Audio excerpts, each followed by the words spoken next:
summer drought is likely to worsen here in the Carolinas over the next couple of weeks. Talking about what that can mean for you at home. I'll be up on this edition of Pinpoint Weather University that starts right now.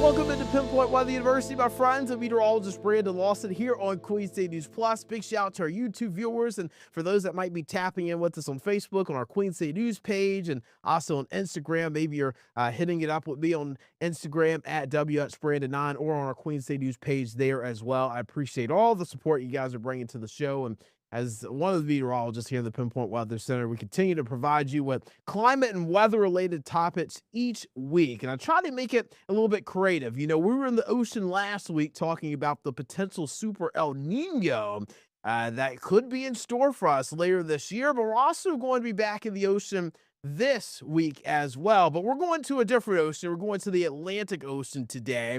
And you may have been on a vacation in Florida or the Caribbean islands, and maybe you saw some of the seaweed stacking up, the sargassum seaweed that it kind of looks yucky, right? Along the coast. It seems a little bit just kind of odd, right? That it shouldn't be there. This has been happening for years now, well over a decade, but it's not something I think many folks like to vacation around. And I've got a special guest today. I don't really know much about sargassum seaweed. I'm going to be honest with you. I don't know much about the Great Atlantic Sargassum Belt, but luckily we have somebody who does today. Please welcome our special guest today, oceanographer with the National Oceanic Atmospheric Administration, Dr. Matu Hinoff. Thank you so much for coming on the show with us today. I want to talk about just the sargassum belt in general. Where does this originate from, and how does it end up on our shores? Hello, Brandon. Thanks for having me. So the sargassum originated first in the Sargasso Sea. So that's in the western North Atlantic that used to stay there, and with some of the seaweed going in the Caribbean Sea and the Gulf regions. But there was a big shift in 2011. Some of this seaweed got exported outside of the Sargasso Sea and ended up in the tropical North Atlantic and then in the Caribbean in large quantities. And that's how this great sargassum belt was established. And now it's here to stay. It seems like it's been picking up here lately. You know, you mentioned it's been happening kind of for years now. Are we seeing more of a pickup in the seaweed stacking up along the shore, or is it staying about the same each year? So 2025 was a record-breaking year. And for 2026, we're on track for another record year. So it looks like the quantities are not decreasing, they're more increasing. So we can expect, unfortunately, more beaching of sargassum in the whole Caribbean region this year. And for sargassum itself, it's actually good for marine life. Is that correct? That's true, yeah. When it stays offshore, it's a great habitat for marine life. That's a habitat for sea turtles and other species of fish. So it's a good thing when it stays in the ocean. But when it arrives on the beaches in large quantities like what we see now, or very close to the shore, that's not good anymore. Now, is it a harm to us? You know, we see it along like the Florida coast very often. I'll see people even picking it up and maybe walking around it. Is it a danger to us as humans? So when it dies, when it decays, it releases hydrogen sulfide that's not nitrogen sulfide, sorry, that's not good, that smells bad. That's the smell of rotten eggs. So you want to stay away from the bad smell. So you wouldn't want to be around it, right? You want to kind of Exactly. navigate. It's a gas that's toxic if it's inhaled in large quantities, but the sargassum on the beach is more of a nuisance now, I would say, in terms of the smell, but also sargassum is also known to carry heavy metals that also is not healthy. So yeah, just stay away from the seaweed when after it's on the beach. You mentioned we had a record-breaking year in 2025 of sargassum. What are some of the main drivers for this seaweed? Like ocean temperatures, things like that? So yeah, it's a combination of things most likely. So we're still studying these processes, but it looks like the sargassum has found the perfect condition for growing in this new region in the tropical Atlantic. So that's more favorable temperature and probably nutrients and lights. That's why it's thriving. But it's most likely a combination of factors that make it grow so well now. Now, does this flow with our currents? Like, is that how it stacks up along the coast? Exactly, they grow in the open ocean in the tropical Atlantic, and then they're carried westward with the main current into the Caribbean Sea and then into the Gulf. And then the interplay between the currents and the winds is going to push some of these mats onto the shoreline. Now, I pulled up this map here. Is that kind of what you're talking about there? Just the current's moving the sargassum around? Exactly. You see the loop current entering the Gulf from the Caribbean Sea and carrying it over along Florida through the Florida current and then the Gulf Stream. And so these large patches are advected, are carried over with the current, and then some of it make it to shore, most likely pushed by winds. I'm very curious. So, what's the peak for the sargassum buildup along the coast, like of Florida and the Caribbean islands? Is there a peak where this stacks Yeah. up? Exactly. So the grow during this season, that's the growing season now, started probably a bit earlier in the year through the spring, and it peaks late spring in and the summer in July, August. And then you see them grow now in the Caribbean Sea and then being advected as they grow through the Caribbean Sea and into the Gulf region. So it's just the beginning of the peak of the season. And how much studying goes into the seaweed, the sargassum? Like, is it a very young science, or is the research really picking up on this since it's starting to ramp up even more? Oh yeah, the people have studied sargassum for a long time, but this new paradigm, this new situation with these very large quantities and this new region where sargassum is developing has driven a lot of science and research in the recent years uh, in the US and also in the outer Caribbean region. So a lot of efforts going into all different aspects, the biological aspect, the chemical aspects, the transport processes, what happens when the sargassum arrives on the shores, what can we do with it, the health aspects of it, obviously is very important. I see So we yeah, guys. all Yeah, sorts of research. yeah, and I'm sorry to cut you off. I was saying, I assume you guys like collect it as well. I was seeing this picture here. Do you guys like collect it and bring it back to labs? So biologists certainly uh, do take out some sargassum for studying, but we're not involved in large scale removal of sargassum. Sounds good. And I want to go take a quick break here on Pinpoint Weather University, but I just got a couple more questions for you after we take the break, and we'll talk more about if we could slow this down, or maybe if climate change has a role in it. Those would be two questions asked right on the other side of the break here on Pinpoint Weather University.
Welcome back into Pinpoint Weather University. I'm meteorologist Brandon Lawson. We're talking about the Great Atlantic Sargassum Belt. And again, we've been talking about how this has been stacking up along the coast of Florida and the Caribbean islands here along those shorelines, especially last year, having a record-breaking year. And it's not best to be around. We've already learned in this episode that it can be unhealthy for you, so it's best not to touch it like this or move it around or walk around it. It's best to stay away from it because it does build up, and as it decays along the coast, builds up the bacteria and can cause issues for us health-wise. So definitely best to stay away from it, but it can make it a little bit harder for our vacations. And again, we do have Dr. Matu Luhanoff on the show today, an oceanographer with NOAA, and you were just talking to us about how you guys are studying it, the research is building up with it. Is there any way that we can slow down the buildup of it along our coastlines, or is it something that we can't really control right now? So it happens at such a large scale that it's difficult to imagine a very efficient way to slow down this whole process. We're still investigating the reasons why they're doing so well now, and we would need to identify maybe a limiting factor, but it doesn't seem feasible to really control the amount of sargassum at a large scale. It's really very large quantities spread over very large distances, and the sargassum is made of patches of a few meters, tens of meters, spread over very, very large areas. So it's really, really difficult to imagine controlling that. And last question, you mentioned ocean temperatures can play a role. With ocean temperatures picking up here and warming up over the last several years, could climate change have an influence on why this is starting to pick up over the last decade or so? So sargassum does well with warm waters. So the ocean warming in the recent years probably gave favorable conditions for sargassum in the new growing region in the tropical Atlantic. And then last question before we let you go. I know it's bad for us, but what kind of marine life really takes advantage of like the seaweed itself? I am very interested. I was looking at some of like the slides here that you guys provide, and I noticed like it looked like sea turtles taking advantage of it. So what kind of marine life really enjoys this? So there's a whole ecosystem that includes the newborn, the sea turtle, baby sea turtles. They do very well in sargassum, and there are fish species that are specific to this ecosystem, this habitat. So it's a whole world on its own, these floating mats in the open ocean. All right, Dr. Matu Luhanoff, thank you so much for coming on the show with us today. I really appreciate your time, and you taught me a lot today too. You know, I haven't learned much about the Great Sargassum, the Great Atlantic Sargassum Belt, and just seeing all the pictures and images come in, because you know this is this time of year where we've got spring break. You know, people are planning their summer vacations, and you know, when you step foot on the beach, I don't know if you want to be walking in seaweed, especially this kind. So I appreciate you bringing to light a little bit more about what this is, why we should stay away from it, and seeing what could maybe happen in the future. Thank you for having me, Brendan. Absolutely. Thank you so much. We got a little bit more to talk about on this episode of Pinpoint Weather University, including our drought. It continues over the Carolinas. Why I think it's actually going to worsen here over the next couple of weeks. That's coming up next on Queen City News Plus and on YouTube.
Welcome back into Pinpoint Weather University. I'm meteorologist Brandon Lawson. You're taking a look at the latest drought monitor from the United States Geological Survey, which was released on Thursday, April 2nd. And you can see the extreme drought has really filled into Charlotte now. So Charlotte, Concord, Monroe, Albemarle are all experiencing extreme drought conditions, level 4 out of 5 drought. And when you pull this map out a little bit more, you can see the drought has also really filled in across the upstate of South Carolina. So the drought is getting worse. And again, we did see some rain over our Easter weekend. We looked at the Easter weekend rainfall for Charlotte. We received about a half an inch of rainfall. Now, with how lousy that weekend was, you would think, oh man, maybe we got some help here, but unfortunately, not the case. This is not going to be enough rain. And unfortunately, I actually think that our drought is going to be worsening over the next couple of weeks because we're going to be experiencing a lot of dry conditions. So, as we're recording this on Tuesday, April 7th, over the next week or week and a half, we're not going to be expecting a drop of rain at all. And even when we get into more of an unsettled pattern, it looks more like hit or miss showers and storms, maybe late next week. And even then, that's not going to be helping us out. We need several days of beneficial rainfall, and that just does not look like it's going to be in our future. Now, we're not alone in this drier pattern. You look across the eastern U.S. for this week and into next week, man, it is a dry slot almost. I mean, you look at this big circle, the big donut hole. I've been joking around. Artemis 2, we've been able to get some images of the far side of the moon, and we have seen the far side of the moon more than we've seen rain here lately, it seems like. And that's just the case here in the Carolinas. So how do we get out of this drought? I drew up kind of a plan for us. Not to say that Mother Nature is going to listen to my plan, but I did want to draw up a plan on how this would actually happen. So I looked at the average rainfall over the next 3 months here. This includes April, May, and June. About 4.2 inches of rain in April, about 4.1 inches of rain is what we usually experience in May. And then in June, we experience about 4.8 inches of rainfall. So over the next 3 months, we should be getting at least 4 inches or more each month. Now, I do think we're going to be in trouble for April, considering we've only seen about half an inch of rain so far, and we're not really getting much more through mid-April. So we are actually likely going to be behind unless late April gives us those April showers that we really need. So over the next 3 months, we average about 13 inches of rain here in the Charlotte area.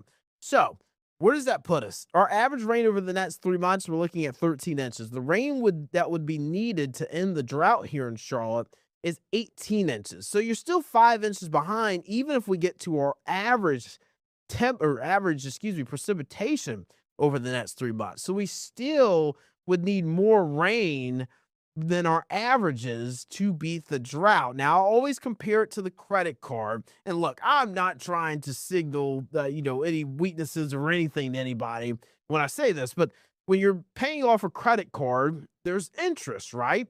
And I've made this mistake myself in my life.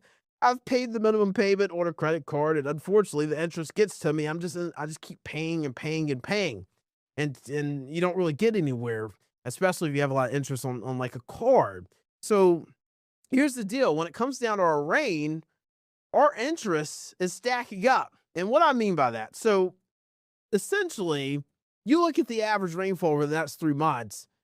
This is our minimum payment over the next 3 months, right? We need 4.17 inches of rain in April. That's our minimum payment for April. Our minimum payment for May is 4.13 inches. Our minimum payment for June is 4.8 inches. We need to reach those at least minimal rainfall payoffs to at least try to help us alleviate the drought. Now, if we get more than that or pay off more rainfall in these months, then we might be able to start eating away at the rainfall deficit that we've picked up because of the interest we've acquired over the last few months where we haven't received our average rainfall. I hope that made sense, but essentially our average rainfall is the minimum payment, and we have not reached that minimum payment over the last 6 to 7 months.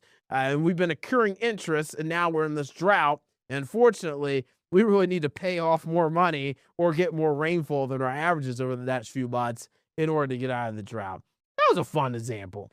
And again, average rainfall, it can happen, but we really need help already for April, considering we're going to be dry through mid-April at least. Hopefully late April, we can find 4 inches somewhere. This is a look at the precipitation outlook through mid to like early late April. We're looking from about April 15th to April 21st. The precipitation outlook, essentially where you're seeing the green, that is where we're going to see above normal rainfall. That's where you're going to see averages above normal. So Dallas, Houston, I mean, we're looking at spots west of the Mississippi River. These are spots that also need rain desperately. They need some drought busting rains over Texas right now. So that'll be good for them. Florida also getting some soaking rains this week. And then as we go into the Carolinas, at least April 15th to April 21st, we're talking about average rainfall. So I mean, that could be anywhere between like an inch or so, depending on what the average would be for that week. So it's not necessarily bad, but as I mentioned, average rain is the minimum payment. We need more. We need to see some green on this map over our area, meaning we're getting above normal precipitation. Now, you don't want to flood. I mean, you don't want too much rain to where we're going to flood, but we need enough beneficial rain or several days of beneficial rain to where we're able to not soak just the topsoil, but we're also able to soak some of the soil that's underneath the topsoil as well. Really get down into the soil and saturate it a bit. So that's something we'll be trying to do here lately. But something that does worry me for next week, I'm gonna pull up our Nets map here. I'll do it full screen. This is a look at the temperature outlook as you're looking at April 15th to April 21st. And something you notice about the temperature outlook is that we're going to be seeing well above normal temperatures as we go through mid-April. Now, what does that mean? That means that we're going to be hot, and I'd say at least mainly dry.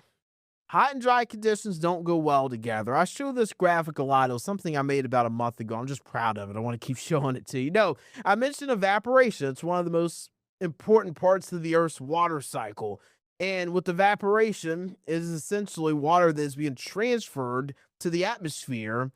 And that water is getting transferred to the atmosphere from our water levels or lakes or rivers or streams or soil. The water could be coming out of that as well. But however, this process picks up when temperatures get warmer because a warmer atmosphere can hold more moisture. So essentially, if the atmosphere gets hotter, it wants more water, like we do. When we get hot and sweat, we want more water as well. Essentially, Mother Nature is going to find that water somewhere, whether we have low water levels or not. It'd be like if I got really hot after a run and I was over a friend's house. If they don't have a lot of water, I don't care. I need water. And Mother Nature's saying the same thing. It doesn't care that our water supply is low. It needs water. And I will say this, and all this to say, I do think that we're going to likely see water restrictions here soon over the Carolinas. It's gotten to the point now where we are very, very dry.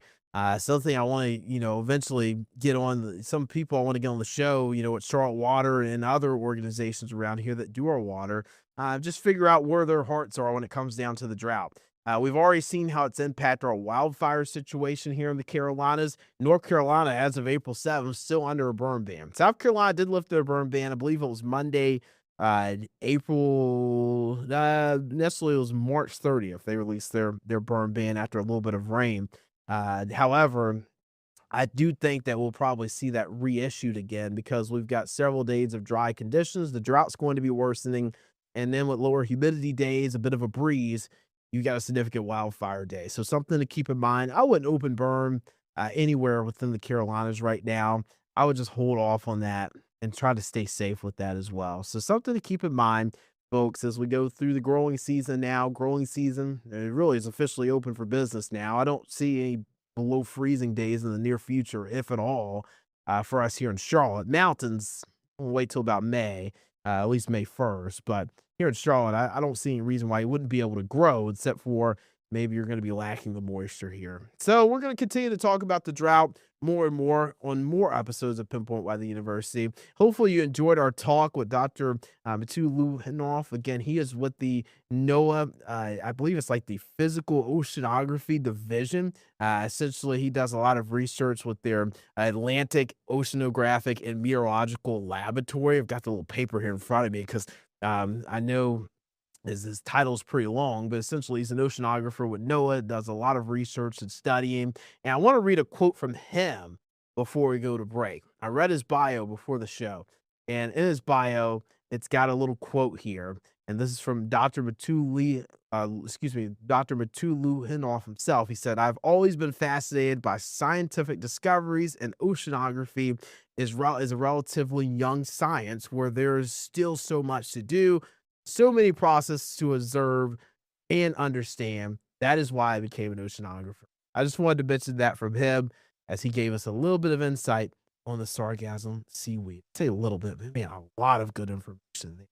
I'm meteorologist Brandon Lawson. Thanks again for coming on the show with us today and watching, and hopefully you enjoyed this episode. We'll see you next time. As always, take care of yourself and each other as we navigate this earth together. Take care.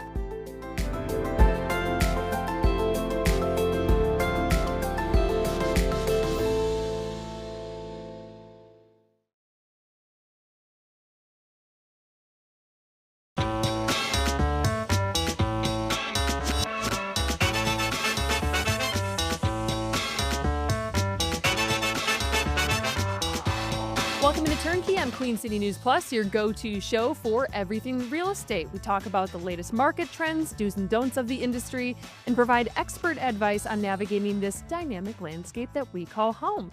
I'm your host, Morgan Francis, and this week we have part 2 of our conversation with Levi Bennett, who is a short-term rental extraordinaire. Here's part 2. Enjoy. So what would you suggest to someone who is interested in getting in on the investment side, but they're going to probably have to go for a property that is on the lower lower end of the Yeah, budget? well, there's certainly opportunities. I would say under the 250, 300 price point, Mm.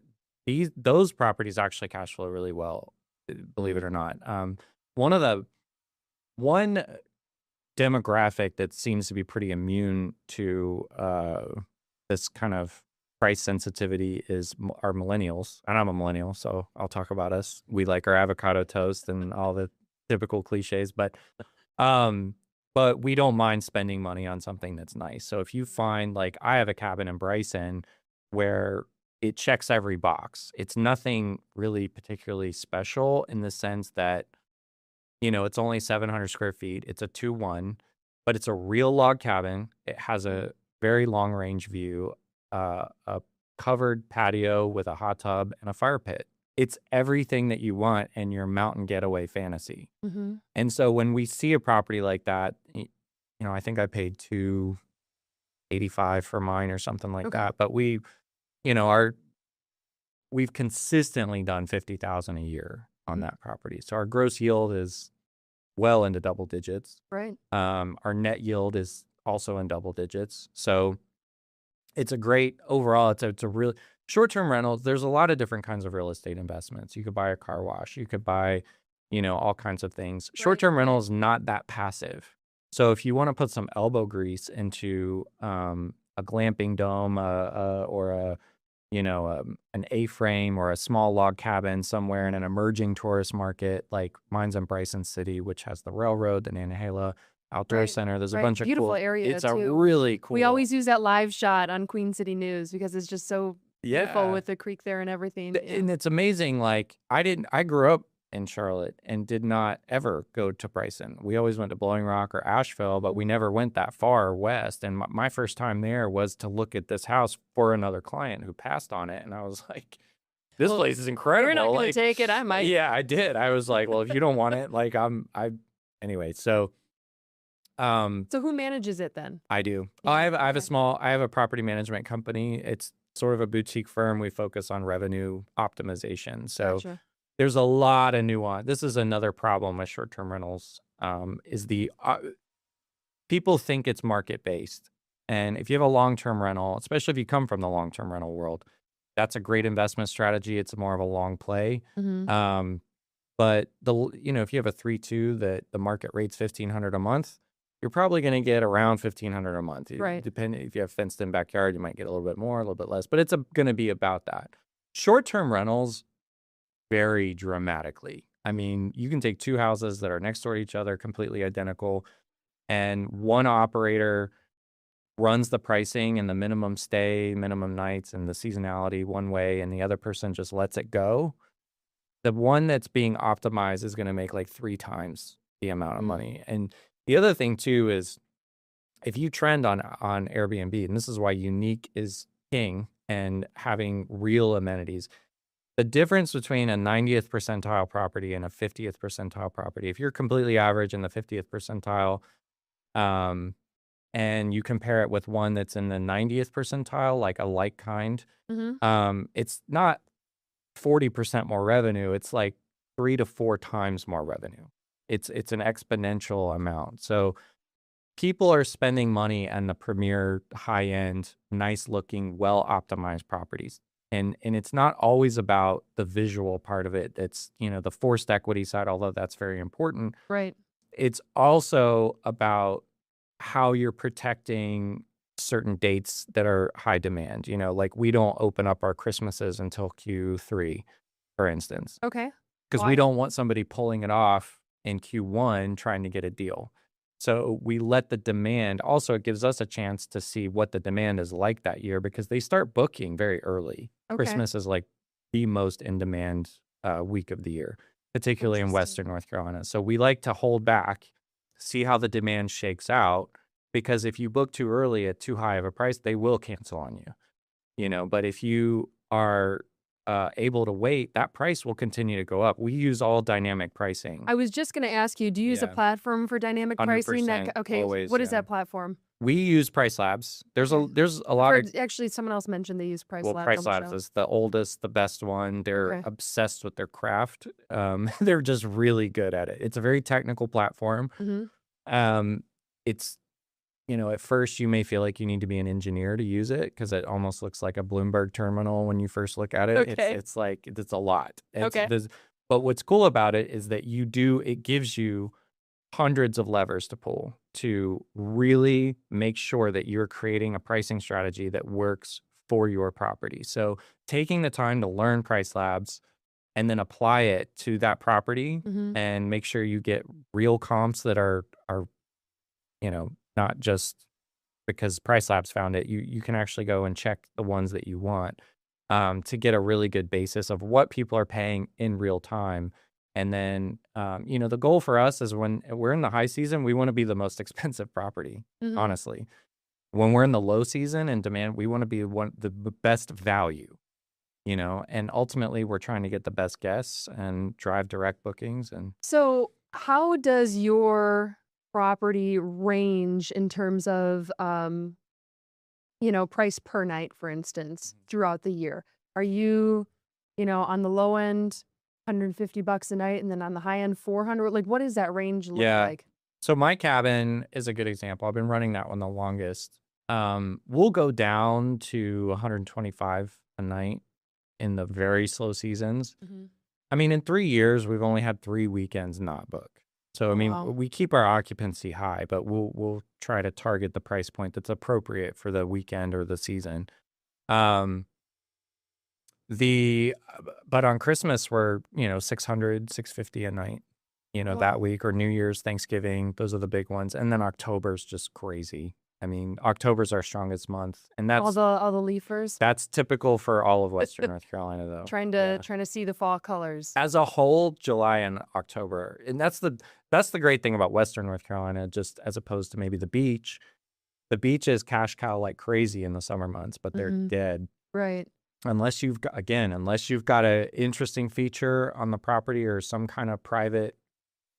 I met somebody who had like a deal with the fishing charters, and they had a deal that they would actually pull the boat right up to their property that was waterfront, and then they had a fish cleaning station right there, and so it was like a perk, and that's how she got bookings through the December, January, February, which no one else. I mean, it's a ghost town the rest of the year, but so it's all about that one thing that you have. That's you got to think outside the box. Is my point? Yeah. So how do you find the properties? I know you've got access to MLS, but there could be hundreds of new listings a day. So how do you go through, or are they not on MLS? Are most of the investment properties that you find through your relationships? Yeah, it's 50-50. I mean, I would say 40% of my, and it depends on the season or the environment that we're in. Right now, 40%, 50% of my closings are off market. So they are because of relationships that I've made. The other, during COVID though, I mean, we would find stuff on market all the time. Some of our biggest winners, that castle was on market for I think a year or really? 9 months. Well, I mean, your client stuck $500,000 into it. Not everyone wants to take that on. I mean, that was a huge project. Right. Yeah. And that is, again, these are why we have the conversation early of what are your goals? What are you able to do? We want to, I try to work with clients to show them the possibilities of what's realistic. And I think sometimes people come into this thinking that they're just going to buy a turnkey property that's going to cash cow like crazy. And that's I think everyone challenging. thinks that. I think almost everyone thinks It's that. not like that. It's not like that anymore. Maybe it was when it was highly speculative. Back when Airbnb, I remember the days when people didn't think Airbnb would even be a real viable company long term. Why do you think that was? I think anytime somebody's coming in to disrupt the industry, there's going to be a big voice. No matter what it is, there's going to be a lot of voices and a lot of strong opinions about, because people don't like disruption. There's always a group of people that don't like disruption for whatever reason they have. And that's not a bad thing. Creatures of habit. Right. We like our routine. It's like, nobody thought the malls were going to close down and be worth 10% of their value just because online shopping was a thing. But that's exactly what's happened. I was reading an article this morning about mall values nationwide are a fraction of what they were and what to do with these properties now. Some are converting to mixed use and putting condos over them. And then there's one not far from here that they're doing a lot of like medical space, office space inside the mall to try to kind of keep the tenants there. And I'm sure the revenue or rent is probably, that structure has changed, because I know malls, for instance, like a store, they'll pay their rent, but then sometimes it'll be, in addition to that, it'll be a portion of their sales that they'll pay as well. Triple net or something like that. Yeah. I'm not fully informed on that one, but it's just not my enough to expertise, pass the but real estate exam. Yeah, exactly.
guess going back to the short-term rentals, let's just say you're meeting someone for the first time and they have this idea that they want to get into it. What is your first suggestion to them beyond let's figure out your goals? The first suggestion is to be open-minded, to don't get obsessed over location. I think it's drilled into our heads as investors, location, location, location. Mhm. And I don't want to underestimate it to the extent that, it's not important. It is important. But it's really location for value. Mm. So that's what you're really, it's a metric of like, what are you paying to be in that location? To be honest with you, you can have a short-term rental be successful. You could throw a dart at a map of North Carolina and create a successful vacation rental if you acquire at the right price. Well, we've talked a lot about, you've got yours in Bryson City. We've talked about the one, Mhm. the Castle in Banner Elk, but Charlotte is also a good market for it. You're probably going to get a different buyer, right? A different client coming in and Sure. renting out your place. It might be someone who's here in town for a concert and wants to spend the weekend Yep. versus spending a week, in the mountains. But Charlotte still has a pretty strong, correct me if I'm wrong, short-term rental game. Oh, it's growing every day it's growing. I mean, what's interesting is, one trend right now is looking at kind of these B and C markets. So like Mhm. places like, I don't know, Cherryville or Mooresville or Annapolis or Rockingham even. Like there was and if you look at the short-term rental availability there's really not much, but believe it or not, these are some of the most high ROI properties. And what's interesting about this is some of these communities they don't have the economy for somebody to come in and say, I'm going to open a hotel here. Okay. But these are places where people are, children are being born, they're graduating, they're getting married, they're having holidays together. There's events happening all over the place. And people typically, especially, I remember when my parents came into town, they didn't want to stay in a hotel. They wanted a short-term rental. Mhm. And so they were looking, and there wasn't a lot available, but the one that was the most interesting and unique was the one that they ended up staying at. And then they became friends with the hosts, and now they're clients of mine. Funny how that worked out, But- Levi. but it's just interesting because I think, I get this question a lot of like, well, why would we get a short-term rental in a place that's not a vacation market? It's like, well, do people live there? Like, is there Mhm. things happening? My son's in a sports league that's like apparently very competitive. We're just starting, but like, we're traveling around and Yeah. all kinds of stuff. And, I've got all kinds of family members wanting to come see him play.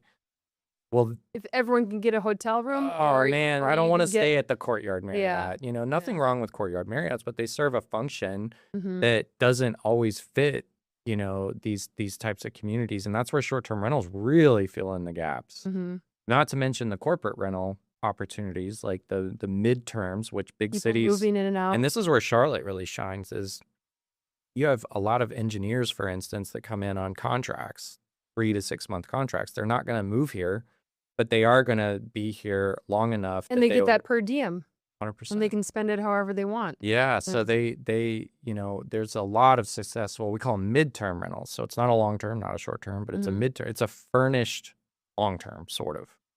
So It's interesting how you mentioned family coming into town, and I think everyone would love to have the space for their family to stay with them, but it's just not the case. And when someone's looking at purchasing a property for themselves, especially a first-time home buyer, they might want a 2-bedroom, but in areas like South End, it just might not be financially possible Mhm. to get that second bedroom for someone. So to your point, family still, when they're visiting, will probably stay at, they'll have the choice, a hotel or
Airbnb.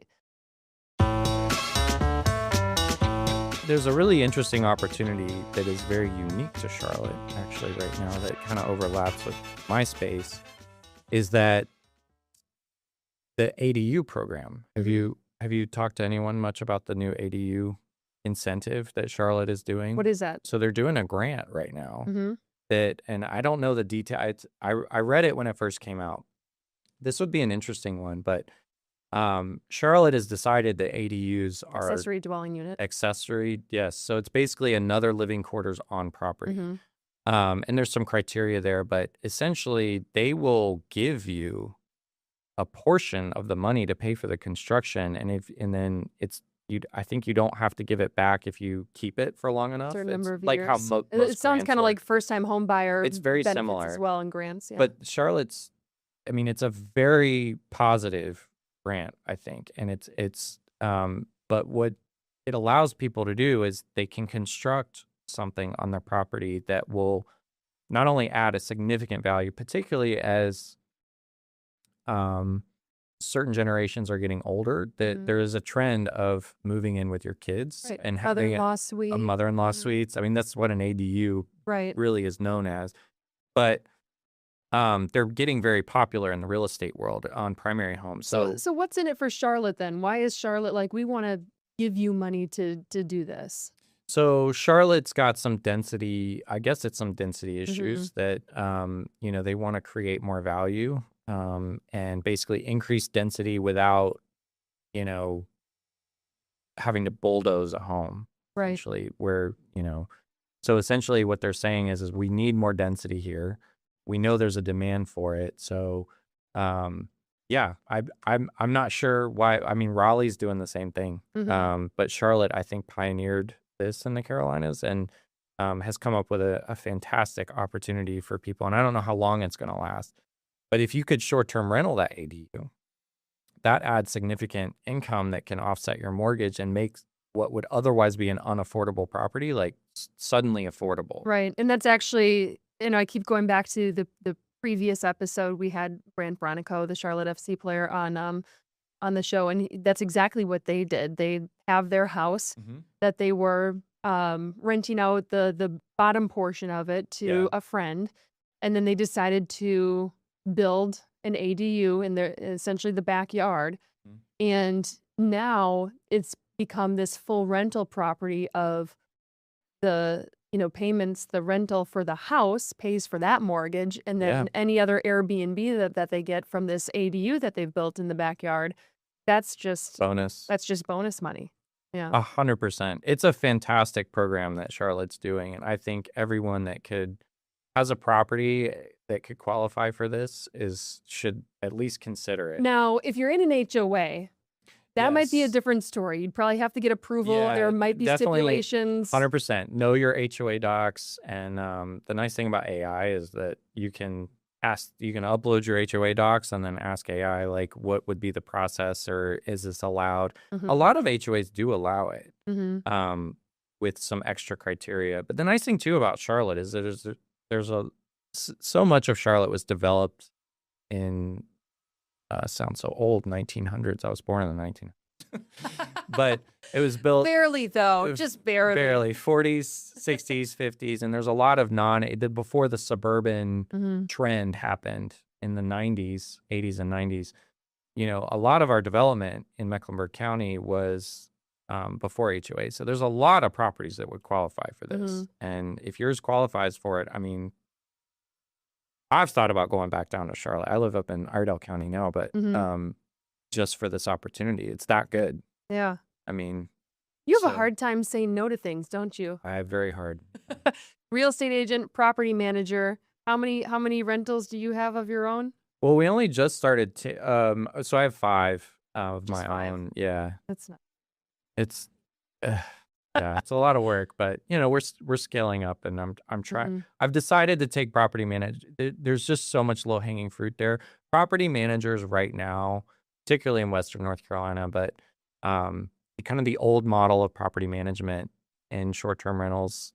There's so much technology right now that we can do so much. We can make a property make so much more money than how it's been done in the past. Mhm. And so the opportunity is just too big. So I've started doing more of that. Of when you talk about property management, you're not talking about you yourself managing your own properties. You're talking about actual company Yeah. being hired by Yep. someone who owns a Yeah, property to we're actually manage it. yep. Yeah, so my company is, we're fully licensed, insured, and everything here in North Carolina. So we're taking on select properties. Got to qualify for it because we want properties and owners that I feel like will be in that top 10%, Hmm. because um, You Yeah. you said low hanging fruit. Why is that? What's the need that isn't being well, filled? even just the price optimization. I mean, some of the largest companies in North Carolina don't They don't use, offer they it. don't have any kind of price optimization. And it's not uncommon to have a pretty great house, beautiful 4-bedroom log cabins up Mhm. in the mountains that, struggle to make $30,000 a year. And then I look at their calendar and, their pricing is like way too low on certain dates and way too high on other dates. And Because the owner is setting the price, and then the property manager well, is the just manager's setting communicating. the price Oh, now. really? Most of the So well, with short-term rentals, typically the manager is going to set the price. okay, Um, and I just don't think they're very good at I just don't think they're very good at it. hmm I mean, and they're getting leaving money on the table. beat hand over fist by small companies like me that are, they're going to have to adapt or get eaten up. So Mhm. So leave us with a positive here. The short-term rental. It sounds like short-term rental industry is strong, and that it's there's alive and well. It's but evolved. you need to be smart and approach it in the Correct. right way. Yeah, 100%. And that's why I like to approach, just like every client, every property, we approach it with a certain level of nuance, but there is a plan. I mean, we're looking for value. Where is the value? Where's the low-hanging fruit? Is it location? Because there's one on Lake Norman right now that I saw yesterday. It's one of the cheapest waterfront properties I've ever seen on Lake Mhm. Norman, well, at least in several years. And it's kind of perfect for a short-term rental. It's in a place that needs short-term rental. And, Mhm. there's always people saying they want a short-term rental in Lake Norman, but those opportunities when they're really good usually blip on the radar and then they're gone. So You have to be quick with them. You have to be yeah, ready to place the offer the day that you see it, if you get a chance to see it. pretty much. Yeah. Yeah. Well, Levi, Yeah. thank you so much for coming on Turnkey. It's been a fun 2-part episode here. Thank you We for having me. decided that on the fly that we would just kind of expand this into 2 episodes. It's been really just a learning curve hearing from you with how to approach the short-term rental game, and I appreciate your insight. Yeah, no, thank you for having me. This has been absolutely a pleasure. Well, I think we'll have you on again sometime soon. I would love No to. doubt about that. Well, thank you so much for everyone else out there for watching this episode of Turnkey. We will see you next time.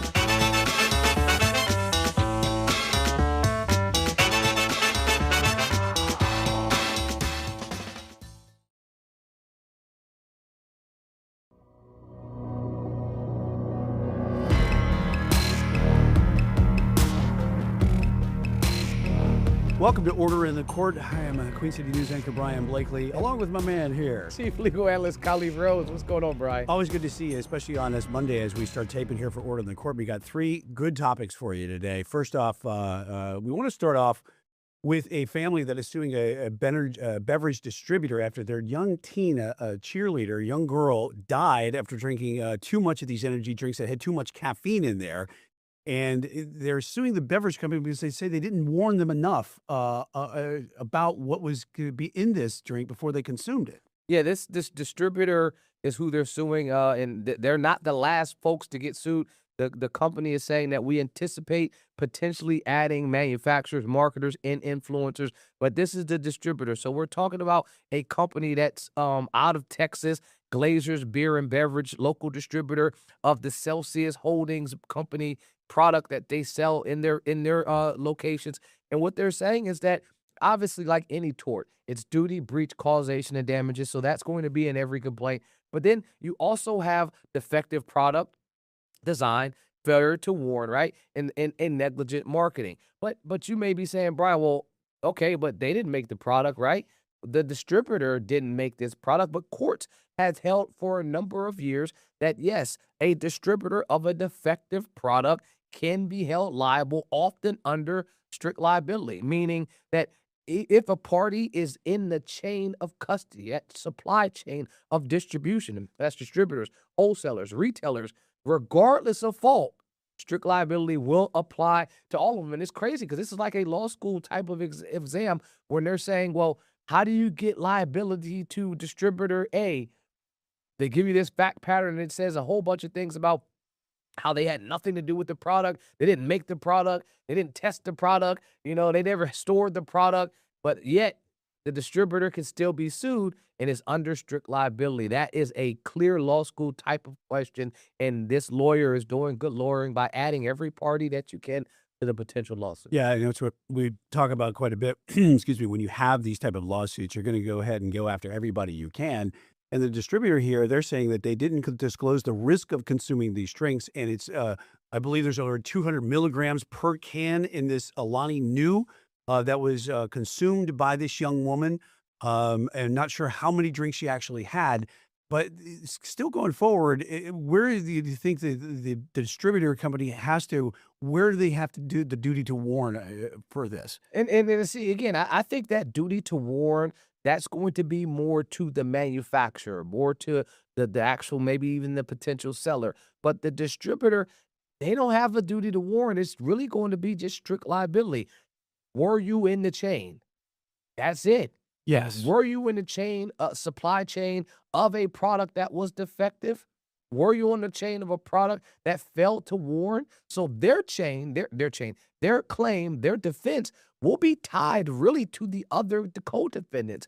If the other co-defendants are found to have negligently labeled or have a product that was inherently defective, then by essence of them being in the supply chain order, they can be held strictly liable without have committed any negligent act, specifically failing to label or notify or warn.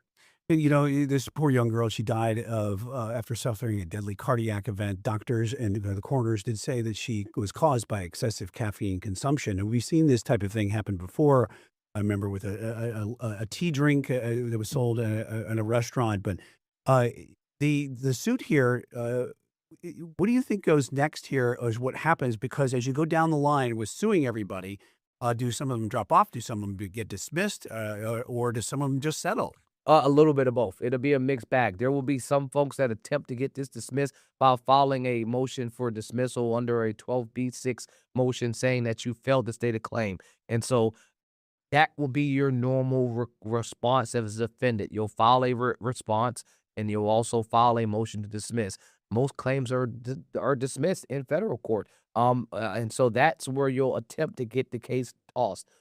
However, these facts seem extremely good for this case to move forward on a negligent failure to label or a defective product. The portion that I'm going to have issue with is, did the label tell you that over 200 milligrams of caffeine was in the can? Well, the defense is saying, yes, we have that on the label. Did you have a warning that recommended or told kids that they shouldn't, consume this product? Well, yes, they had that as well. So then on the other side, you'll have plaintiffs saying, well, you had these labels, you listed these items, but that wasn't enough. It was an inadequate warning, that the warning should have been further, that talked about cardiac risks, I should say, and the risk to minor young consumers, not just telling them they can't or should not take this, but explaining what would occur if you take this.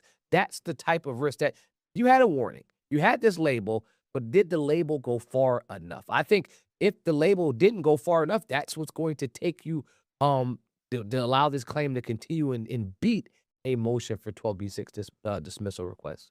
But you have laws that should be stating, right? Where do you have the federal law or the state laws, or when it comes to these type of things for the consumers?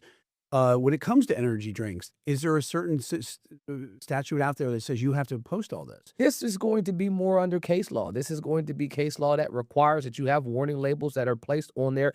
Sometimes it's going to be the product itself. So U.S. Food and Drug Administration is going to say what the guidelines for the daily consumption of, caffeine on a day. I know it's 400 milligrams because I was looking at it for this story. So if a person is taking 4 or 5 of these drinks, you're well over the daily requirement for what they recommend. But you're asking, is there a labeling requirement? And the answer is typically no, that it would say you have a duty to warn, but the state or the federal government isn't going to give you a specifics on what that warning should be. It's not like the Surgeon General warning on tobacco that's going to say, hey, this, the Surgeon General tells you that this tobacco can kill you or can cause cancer. Those are the types of things that specific warning will give.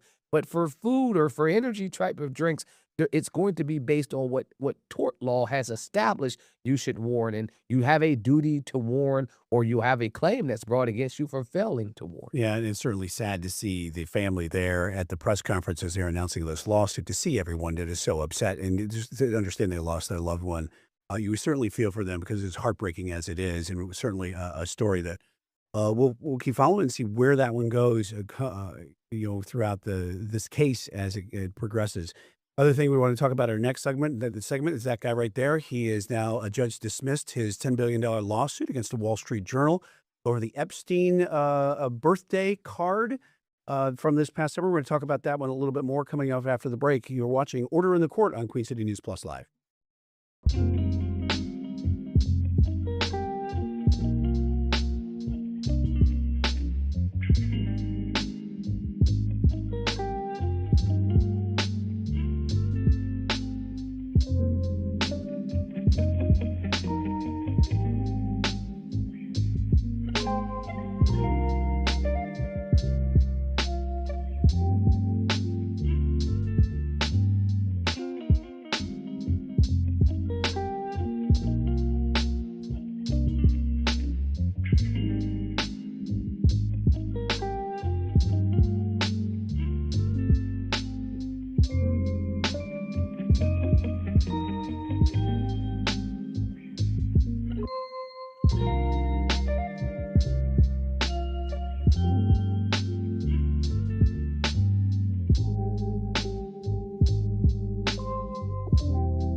Welcome back to Order in the Court. Khalif and Brian here talking about some top legal issues that are happening as our court is in session. The second one we're going to be talking about today, Khalif, that is a judge dismissed that lawsuit that President Trump had filed $10 billion worth against the Wall Street Journal. It was a lawsuit from last summer where the Wall Street Journal, over a story that a newspaper wrote about a birthday letter. The president, his name was on it, that addressed the disgraced financier Jeffrey Epstein. but the judge dismissed that case today. Yeah, I said this when he filed the claim that this was going to be a hard when he brought it under defamation. President Trump is familiar with the standard for defamation. Himself being sued under defamation a number of times and bringing claims under defamation a number of times, so he understands what the standard is. And so you got to ask yourself, what is the standard for a case like this for an individual like President Trump? The normal standard is that a person makes a false statement that they knew or should have known that was false. That's the standard. However, if you are a public figure, which President Trump is, the standard requires a little bit more. You got to go a little bit higher. It's not just knew or should have known in that you did make a false statement, but that you had actual malice when attempting to make the statement. The judge in this case said that there was no record that supported that there was actual malice being done with this story, that there was no attempt to hurt or harm President Trump when making this story, and they were actually just reporting on what the story, how the story, where the story led them. So the court's reasoning is pretty standard for these type of responses from a judge, that the complaint didn't sufficiently plead that the defendants acted knowingly or falsely or recklessly disregarded the truth as required under the definition of the law. So that's why this was dismissed. Yeah, and it was in the alleged letter that was from Trump to Epstein. There was some salacious stuff that was kind of tied to Epstein's lifestyle. U.S. District Judge Darren Gales said that the president failed to act with legal malice, but he did leave the opportunity open here for him to file again. Yep. That's the thing. And President Trump said today that he would refile the lawsuit that was tossed out by the judge today. President Trump says in social media response that the ruling is not a termination, but a suggested refiling of what he described as a powerful case, adding that he intends to refile by April 27th. So, yes, I mean, the judge didn't close this with prejudice, allowed it to remain open, giving the opportunity to amend the complaint, or I should say refile the complaint. That happens a lot. Folks file complaints, and you can either amend it before a judge makes a decision. You may have looked at your complaint and recognize, hey, I got a deficiency in here. So you'll amend the complaint and then reserve it on the other parties. Or you go to court, the other side's asking for it to be dismissed, and you get it like this. The judge says, hey, you in your complaint, you don't meet the elements for this crime or for this charge or for this this law Claim, yeah. this claim. My brain went frozen right for that second. But yeah, for this claim, just like in criminal law, there will be elements for each type of thing you're bringing forward. So if it's a battery, I had to have placed you in imminent fear of bodily harm, or I have to have physically assaulted you and hit you, right? Or for defamation, it's again, was the item false? Did you know or should have known that it was false? And did you act with malice? Those are the three elements. The judge said that, hey, you're missing the element of this claim, and because you're missing the element, you need to go ahead and file an amended complaint to fix the deficiencies. And again, that happens more times than you know. So defamation cases like this, when we see that happen, especially with President Trump, he's known to attack a lot of his people that publish certain things, Yes. write certain things, and say things on air. Going forward, do you have to prove in court with a lot of the discovery when it comes to going forward with anything of some of the, how do you produce it? Are there emails that are required to show you? Obviously, there is the work of actually how they got this story for the Wall Street Journal. Tell me about how that works with when you're going with your client. Say it would be the Wall Street Journal. Yeah, so you're talking about the discovery process. Discovery is depositions, interrogatories. Depositions is sitting down, having interviews with key people that we believe would have information. And so I want to talk to anyone that had touched this story. I want to talk to an editor. I want to talk to who wrote it. But also, when you're talking about interrogatories, we're thinking about questions as a team that we want to ask the other side. And so we submit our questions, and then they have to submit those back. That portion takes a long time as well. But then there's also what's called a litigation hold or litigation freeze. There's a litigation happening. You're being sued. If you have a legal counsel that's working in-house or outside counsel, they will advise you, hey, freeze all emails connected to this story. Don't delete anything. We have a preservation, requirement. because now the court is going to at some point require us to turn over some of these documents. So we can't delete any email that's connected to this. So you ask, how do you figure out or prove your case? Because the burden is on President Trump and his team to prove his case. It's not going to be on Wall Street Journal to defend. They have really no burden, no proof to defend. It's going to really be on President Trump to prove that they acted with malice. So what the emails, text messages, answers in interrogatories, answers in depositions, all of that discovery process will help them prove their case. But it's going to be hard, specifically if you can't show that it was a false statement first. But then if you can get over the fact of making it a false statement, pointing to actual malice is going to be extremely hard. You're going to have to show emails, smoking gun type of emails that show, hey, we're running this story with the intent to, disparage the president, or we're running this story with the intent, and we know that it's false. That's the type of standard that it is for a person that is a public figure. It's an extremely high standard. Yeah. Okay. Well, that's going to probably happen again, as President Trump said he would refile at the end of the month here in April. That also causes a lot of legal things for the president to refile here because he has to prove that, right? Well, I mean, he has an opportunity to refile, and so his attorneys obviously are scrambling right now to find a way to ensure that when they can prove the malice. Right. And so because if you had the malice, they would have listed it in the original complaint. They know the elements just like I know the elements. And so you would assume that they didn't have it. That's why you file it without it. And that you hope the other side, when asking for a summary disposition motion, doesn't catch it. Or they'll just say, okay, we're going to settle or something. I mean, yes. Is that what? But you don't settle a case like this without thoroughly reviewing the complaint. And when you're looking and checking the boxes to say, hey, do they meet all of the elements? If the answer is no, there's no reason to settle. Now, if the answer was yes, and they had actual malice and they could point to actual malice, and yeah, just like you've seen President Trump have settlements with a number of other institutions, this probably would have been one that could settle. But if you don't have the elements, we're not walking to the table to settle, especially for $10 billion. Sure. All right, we're going to talk about this guy right here coming up on the next segment. That is Albert, the alligator, and its owner wants him back. We're going to tell you that whole story coming up in our next segment. You're watching Order in the Court and Queen City News Plus Live with Khalif and Brian.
Welcome back to Order in the Court. Get our third segment of the day here with Khalif and Brian, and we are going to be talking about a New York man who he has abandoned a 2-year court battle to recover this guy, a 12-foot, 750-pound alligator named Albert.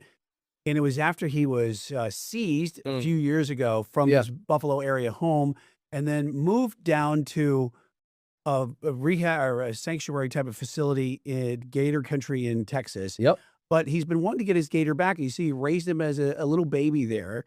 And he says he's a big baby now, but he wants his gator back. But he says it was just too much to try to fight and get him back. Albert is in better place than he was there. Let me say this. Albert got to the place in Texas blind in both eyes, suffering from spinal and neurological issues, and unable to fully support his full body weight. Sanctuary staff said that it was primarily because he had poor health, because the water hadn't been changed in 7 years. They said he built a pool in his In the basement. And so it was a makeshift little area where there it is, where he could stay. And he lived there for pretty much and never changed the water for 7 years. But also was feeding him fried chicken and fish sticks. I mean, if you got a 750-pound alligator, you got to give him raw meat at the very minimum. So, and the crazy part is, this guy had a permit to keep the animal. He had a permit to keep Albert, and his permit lapsed. And the folks said that he just didn't get it updated in time. So to me, that's the part that's laughable, is that all he had to go through was the administrative and due process portion of this, and he probably would have saved himself, thousands of dollars in legal fees. I mean, because litigation, if he would have done that, even after the alligator was seized. Well, I think before. After the alligator was seized, then he tried to fight to get it back, and that's where he said, this is costing too much. But I think before there is when he could have kept the alligator. He already had it from when it was growing up, right? And then at some point, permit expires in 2021. They took it 2 years ago, which would have been 2024, 2023, depending on the time. So, okay, they take your alligator, but it lapsed for almost 2 years. The agency said he failed to properly renew, even though he claims his attempts went unanswered. Authorities then seized it, but they said failure to renew was only one. They also believe that he put the public at danger while allowing people and children to see the animal up close. But then the third thing was that they put the animal's health at risk by giving him an unhealthy diet. And so I think fried chicken and fish sticks there. Fried chicken and fish sticks to a 750-pound alligator. I'm not sure if that's the standard, but my heart does go out to this man. He definitely seems like he was concerned and frustrated that his animal was taken. It was his beloved pet. We raised him since he was a baby, and obviously that's not for everybody, but the fight to get him back, when you lose an animal like that, when you do something like that, the fight and the legal fees to get them back, you still have to do all those things like get the permit. And then how he just said, what is he fighting? What are those legal costs? Who's fighting him for the legal costs? The state of North Carolina, of New York. The state they of want New York him to have the animal back. Yep. They're saying that even if you would have done what you're supposed to do permitting-wise, you don't have the ability to raise him properly, and you're not taking the proper safeguards to ensure that he doesn't hurt someone else in the future by allowing kids or adults to be near him. So that's the fight. The fight is, did he have an authority to keep an animal like this? I think he at some point, I think he did. Does he now have authority? The answer is no. And would they have granted it to him even after some type of lawsuit success? I'm not sure. And that's going to be the issue with something like this, where litigation just continues to go. As he said, like, they were never going to let me get my animal back. And that was hard to read, hard to hear. But to his point, I've been taking care of this alligator since he was a newborn, right? And so at least another year, a year and a half of stress and money is what it would have cost him, is what he speculated. And that cost was just too much. And so this isn't one that was, terminated based on the facts. This was terminated based on the cost. And most of the time in court, cost does that. When I talk to folks about litigation, I start at the very beginning and I say, hey, litigation is expensive. You'll put this money in our retainer, in our trust account, and we'll bill off of it. You may start with $10,000 or $15,000, and at some point there'll be nothing left, and then you'll have to re-up the retainer. You'll have to put more money into the account. How do you That decide? Yeah. that portion is where it gets hard for people to say, well, darn, do I even want to go for it with litigation? And these are folks that have means oftentimes, but they're saying, do I want to spend $50,000, $60,000 on a case, or do I just want to let it go? And sometimes the answer is, I'll spend whatever it takes. The man's heart here obviously did not want to let his beloved pet Albert here go. But how do you decide yourself and exactly what that retainer fee is? Is it the case? Is it based on a percentage of what you think it's going to be? Is it the upfront type of research that you're going to have A to little do? bit of both. And so I know what I would say, here's my hourly rate. You know, we charge $500 an hour. And we know to start a case like this, just to do the complaint, to draft it, to do the background, they take 10 to 15 hours just for us to start. And so we want to ensure that you have enough to cover that initial start and the initial, you know, what would happen after a fact. Because every time we get on the phone, that's drawing off of that retainer. Anytime I talk to someone about your case, that's drawing off the retainer. And so recognizing that, okay, you're billing every, you know, every 15-minute, you know, increment, or every 6-minute increment, depending on how the retainer agreement is listed. So recognizing that that initial deposit can disappear quickly. And so I overemphasize that to clients because I don't want them to recognize that, hey, this is more than I pun intended, bit off. Right. And this isn't fish sticks or fried chicken either. Right. Oh, the poor guy there. Both poor guys as far as Yes. the New York man who is probably Hey, his heart was in the right place. I tip The my hat to alligator, this guy, man. I mean, he he built fought. a pool in his house for the alligator. I mean, Yes. that's commendable. I mean, And he's probably thought, when that alligator got too big, how am I going to change the water? Where am I going to put the alligator for a little bit? And I don't think he contemplated changing that water. And then, but to his point, let's be clear: alligators live in nasty swamps anyway. true. Are they changing out the water in the swamps? No, they're They not. probably are not. But are And they so changing his diet from fish sticks and fried they're chicken? probably not giving him fish sticks and fried chicken. So Uh, I'm with them on the water. I am totally against them on the diet. So yeah, this alligator went blind based on that diet. So yeah, I mean, poor guy had diabetes, and I don't even know if you could test diabetes on an alligator or something. Well, good stuff today. Hope you enjoyed watching Order in the Court with Khalif and Brian. Those are our 3 segments, and appreciate you, and thanks for watching today. Khalif, good stuff today. always, man, always. You're watching Queen City News Plus.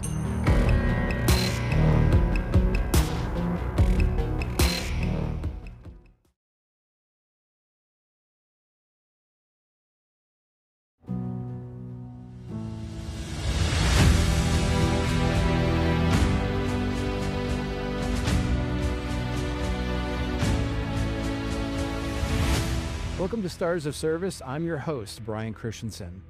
You've all heard of the term honor flights. Today, we are joined by Mike Stubbs, who is a Purple Heart recipient and also a board member of the Queen City Honor Flight. Mike, you were in the Army. Yes, sir. And can you, first of all, before we get into the honor flight, can you just talk about your service? Well, I entered the Army in June of 1966. 19 years old, just 1 year out of high school. Never heard of Vietnam. It was so amazing. It was never talked about when I was in high school or anything of that sort. Got drafted. I actually did something that didn't want to tell anybody in my family until I was laying up in a hospital at Fort Bragg after they brought me home from my wounds from Vietnam. That's when I informed my family that I actually volunteered for the draft. I had a job at Western Electric. You know, it was okay. I wasn't crazy about it. I Right. said, can't be any worse. I volunteered for the draft. But I did find out it could be worse. So I learned, be careful what you volunteer for. Careful with which Right. you wish for. You were wounded Yes, What- sir. Three so- times. Yeah. 3 Yeah, times. 3 times. But I went in, like I said, in June of 66, Fort Jackson. Left there, went to Fort Gordon, Georgia, where I went through basic training. From there, I went to Fort Polk, Louisiana. I've Which, been there. That's hot. Oh, well, let me tell you, I had a unique name for Fort Polk. I call it Fort Puke Louzard. Whatever the good Lord had left over, he put in Louisiana. Because it was just like Vietnam. They had what they call Tigerland. That's where you went for infantry training. So I went through that. Right after that, I had a little short leave, went home for a week or so. Then shipped out to Vietnam. Got to Vietnam in November of 66. Went to Alpha Company, 2nd Battalion, 28th Infantry, 1st Infantry Division. And I started out as a rifleman. When you start out, they don't know what your capabilities Right. are. They got to find out. Yeah. And I only carried a rifle for a couple of weeks. Next thing I know, I'm carrying an M60 machine gun. I'm a machine gunner. Wow. And then in the 1st of April, Which is that picture, by the way, right? yes, that is me holding the machine gun. And the ironic story about that, I was a squad leader then. I'd already been promoted to sergeant. But we'd been on a mission, lost a couple of men. They brought us into a base camp. We'd been in the jungle a little over a week. And they knew we needed a break. Right. And as you can see, I'm not the cleanest looking person in that picture. I mean, probably hadn't had a bath for over a week. Well, we landed there and the choppers let us out. Next thing I know, all of my men are taking their steel pods off, throwing their packs down, their weapons down. I walked over and picked up the M60 because it was filthy. I said, fellas, you don't take another bite till every one of you clean your weapons, especially Right. this. That's the main weapon Yeah. for an infantry platoon. And I wanted it clean because even though they were giving us an overnight break, Right. we could have been called out the next hour having to go back out into the jungle again because of something going And on. if it's messy, it can Right. get jammed, and then you Yeah, don't have a defense mechanism. Exactly. But I went from there, like I said, I was only in the Army like 7 months. When actually 8 months, I was promoted to sergeant, become a squad leader, Oh, wow. infantry squad leader, and I was a little guy. And tunnel rat in 66 was a volunteer thing. Did not have to go. You couldn't make a man go in the tunnel because some guys couldn't handle it. And What do you mean couldn't handle it? well, the stress, Right. claustrophobic. I mean, the tunnels are small. I mean, you had to be small like me to go in anyway. Right. They were not big because the Vietnamese people were they're How many of these tunnels are we talking? they had tunnels everywhere. Some areas had more complex tunnels. These tunnels were created back when the Vietnamese, the VC, the Viet Cong, and so on, the NVA were fighting the French back in the 50s. That's when they started creating most of these tunnels. Oh, wow. They lived in these tunnels. Mhm. It was just incredible because they could take these tunnels and they were dry, just like at nighttime. I'd take my squad out on the ambush at nighttime. Monsoon season, pouring down rain. I mean, it rains like you wouldn't believe during monsoon. And it's hot, it's humid. And see, you couldn't carry anything to cover up to stay dry because you carry a poncho. Poncho sound like a tin roof, rain hitting on that. Yes. That's all they could hear. Right. Yeah. So I'd let guys carry a poncho line, wrap it around you, but it gets soaking wet. Right. And the worst thing about it, when the rain stopped, usually around midnight, you could basically set your watch to how this rain works during the monsoon. Mhm. All of a sudden, mosquitoes would show up. And I'll tell you, some of those mosquitoes, I was scared that 2 or 3 of them was going to pick me up and carry me off. They were healthy mosquitoes. But continued doing that, I got a minor shrapnel wound in April. And then I was involved in one really big major battle on June the 17th of 67, Battle of Zombo 2. Got shrapnel there, but we lost guys. Yeah. And what I liked about the 1st Infantry Division, to get, you had to go back to the rear and be treated by a doctor. Well, I wasn't going to leave my men. So the medics worked on me, and I wasn't that bad. Right. And then continued doing things on several operations. I only had like 20 days left on my tour when I got my 3rd wound. I was shot in the neck and sprayed with shrapnel. You were shot in the neck. Shot in the neck, sprayed with shrapnel. Where? Right here. That's where it went in, and they had, cut me open to get it out and so on. So I'm a lucky person. I know that because a few days later, I was always the point squad. I was with Alpha Company when I first started out. But what they wanted to do with the infantry battalions, you had Alpha, Bravo, and Charlie infantry company. And then they decided they wanted to add a 4th infantry company to each of the battalions with the big red one. So they brought Delta. What they did with Delta Company, they came over on a ship. Took them 30 days to get to Vietnam. The whole company came over on a ship.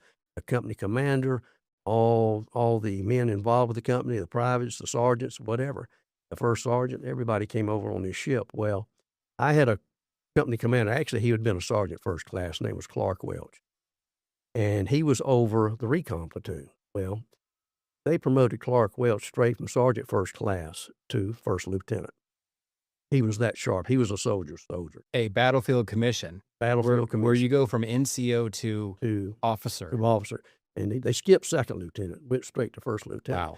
Wow. He was going to be the company commander for Delta Company. Well, Alpha Company's company commander had just rotated out. So they give Clark Welch Alpha Company. They told him, you would not keep Alpha Company. You will be over Delta when Delta arrives.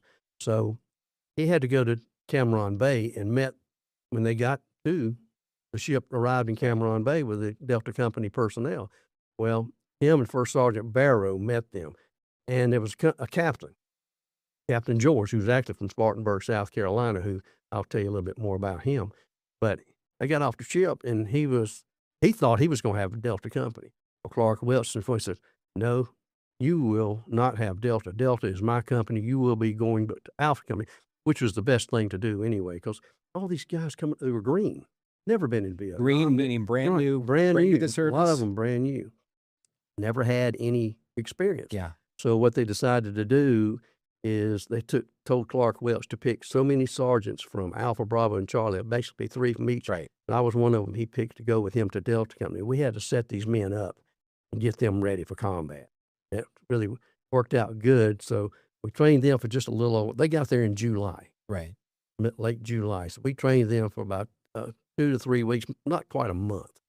And then we started doing missions and things of that sort. So then on October the 8th, we went out to the field. And we were in an area never been called the Hobo Woods, Iron Triangle. Nobody had ever been in that area before. They knew it was heavily populated with the Viet Cong and some NVA regulars. So the 8th, we went to our area, set up our NDP night defensive positions. And the next morning, we were going on a search and destroy. Well, that evening... And that means what you said, search and destroy. Yeah. That evening, Clark Welch called me and Luther Smith to his area because we had a little first lieutenant who, he was green. And they tell the lieutenants when they get there, you listen to your sergeants. They're the ones that's going to know what the job is. They're going to be the ones to save your life. Right. But he talked with us and told us that we would, next morning we were going on a search and destroy, that our platoon, first platoon, would be the lead platoon, and that I would be the point squad leader on the search and destroy. So I'd be out in front of everybody. So we were in this area, and we started out, they did something unique that day. They put 3 Chew Hoys signed onto my squad. Chew Hoys were ex-Viet Cong that had turned over to the south. Right. And to the Arvin side.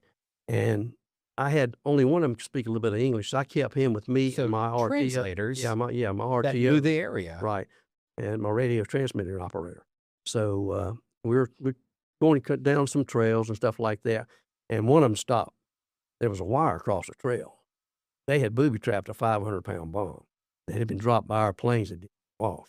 500. But people think about 500-pound bomb. I know people can't see much, but it's not that huge. It's only about like this, but it's the weight of it. It's just so solid. But we marked it so the demolition people could come later and destroy that. But we could come to a big opening in the jungle, about the size of a 3 football. And I called back to Clark Welch, told him what we had come to. And I said, I'll make a recommendation. I'm going to take my squad. We're going to cross this opening. We'll be the guinea pigs in case they've got a position there set up, observation post, set up looking to see if anybody's coming or what's going on. And I recommend you take, because it was Alpha and Bravo companies, Bravo was also with our Delta company. Delta was in the lead with Bravo following. I recommend you take Delta and Bravo companies. You go around the edge of the jungle. Stay in the edge of the jungle and come around. We'll meet you on the other side. Because that way they don't see the size of our force, know what we got.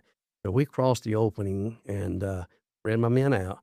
We found a place where they'd had an observation post where nobody was there, thank goodness. We'd gone in the jungle about 30 yards. All of a sudden, we saw 3 BC. They were getting ready to chop wood. If they'd have done it, we would have heard them. But they had not started. They started running. Well, I called back to Clark Welch to him and said, I've got contact. I'm going after them so they cannot set up an ambush. Well, what they did, they started setting up a hasty ambush. So we walked in. One of the Charlies stood up right in front of my point man. And your point man is the person in he's front. in the very front. First you had your point man, then had my grenadier, then they had myself and my RTO. And they both froze. My point man, I opened up, killed the VC that was getting ready to shoot my point man. And next thing, everything just broke loose. We had the automatic weapons, claymores, grenades going off, and I was one of the first ones hit. Because it knocked me, it hit me, knocked me back, knocked me down to the ground. I'm laying there for a minute, picking up Getting blood. yourself back to, yeah. I got back up and started. I won't go into detail. Yeah, I've got a story here if you'd like to read it about what I did. That won't go into all that detail, but I had myself and 7 of my men wounded. No, I didn't lose a man that day. Oh. What's so bad about this? 8 days later, they're in the same area. And what I went into was a Viet Cong supply base camp. 8 days later, they're on a search and destroy, and 144 of our men walked into 1,400.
Welcome back to Stars of Service. I'm your host, Brian Christensen. Today we are joined by Mike Stubbs, who is a board member for the Queen City Honor Flight. How often do you all get to do these honor flights? At one time we were doing 2 a year. Now we're doing 1 flight a year, usually in the fall. This year's flight will be October the 10th. You, how long have you been involved with this? Oh gosh, I've been involved several years. I think this is like I can't even remember. See, the 8th or 9th flight coming up.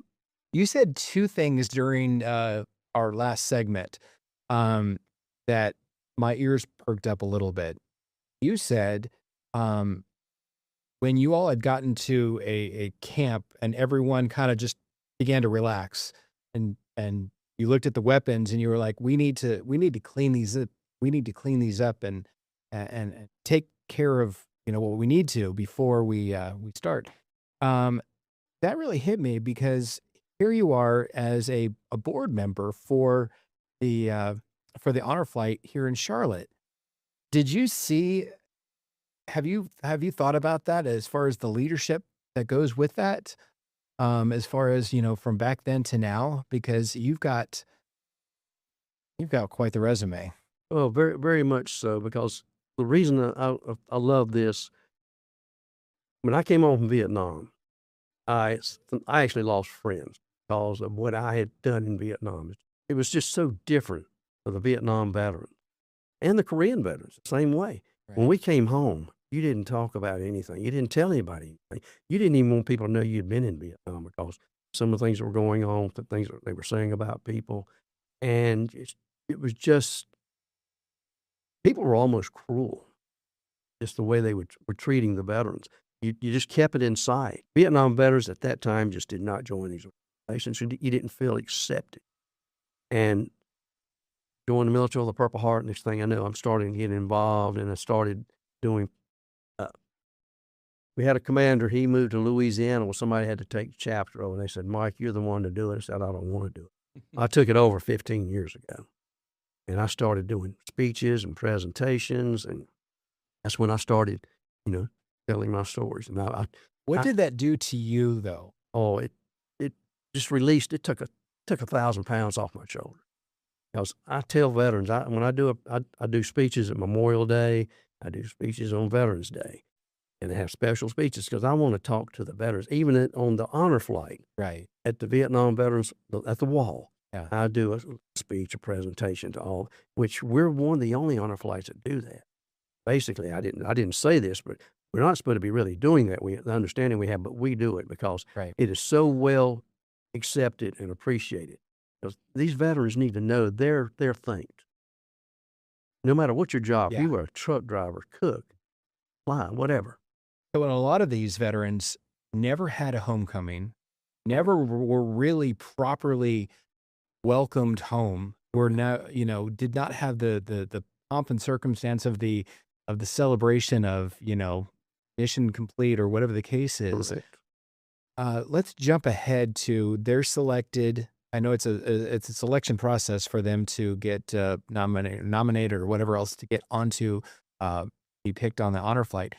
Talk about what they see and what they're like when they come back and get off that airplane.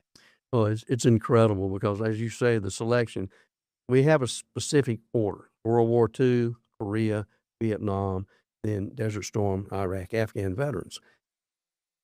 And these gentlemen, we start out early, 6:30 in the morning. We usually around the time frame we leave the Charlotte airport, flying to D.C. We fly into Reagan.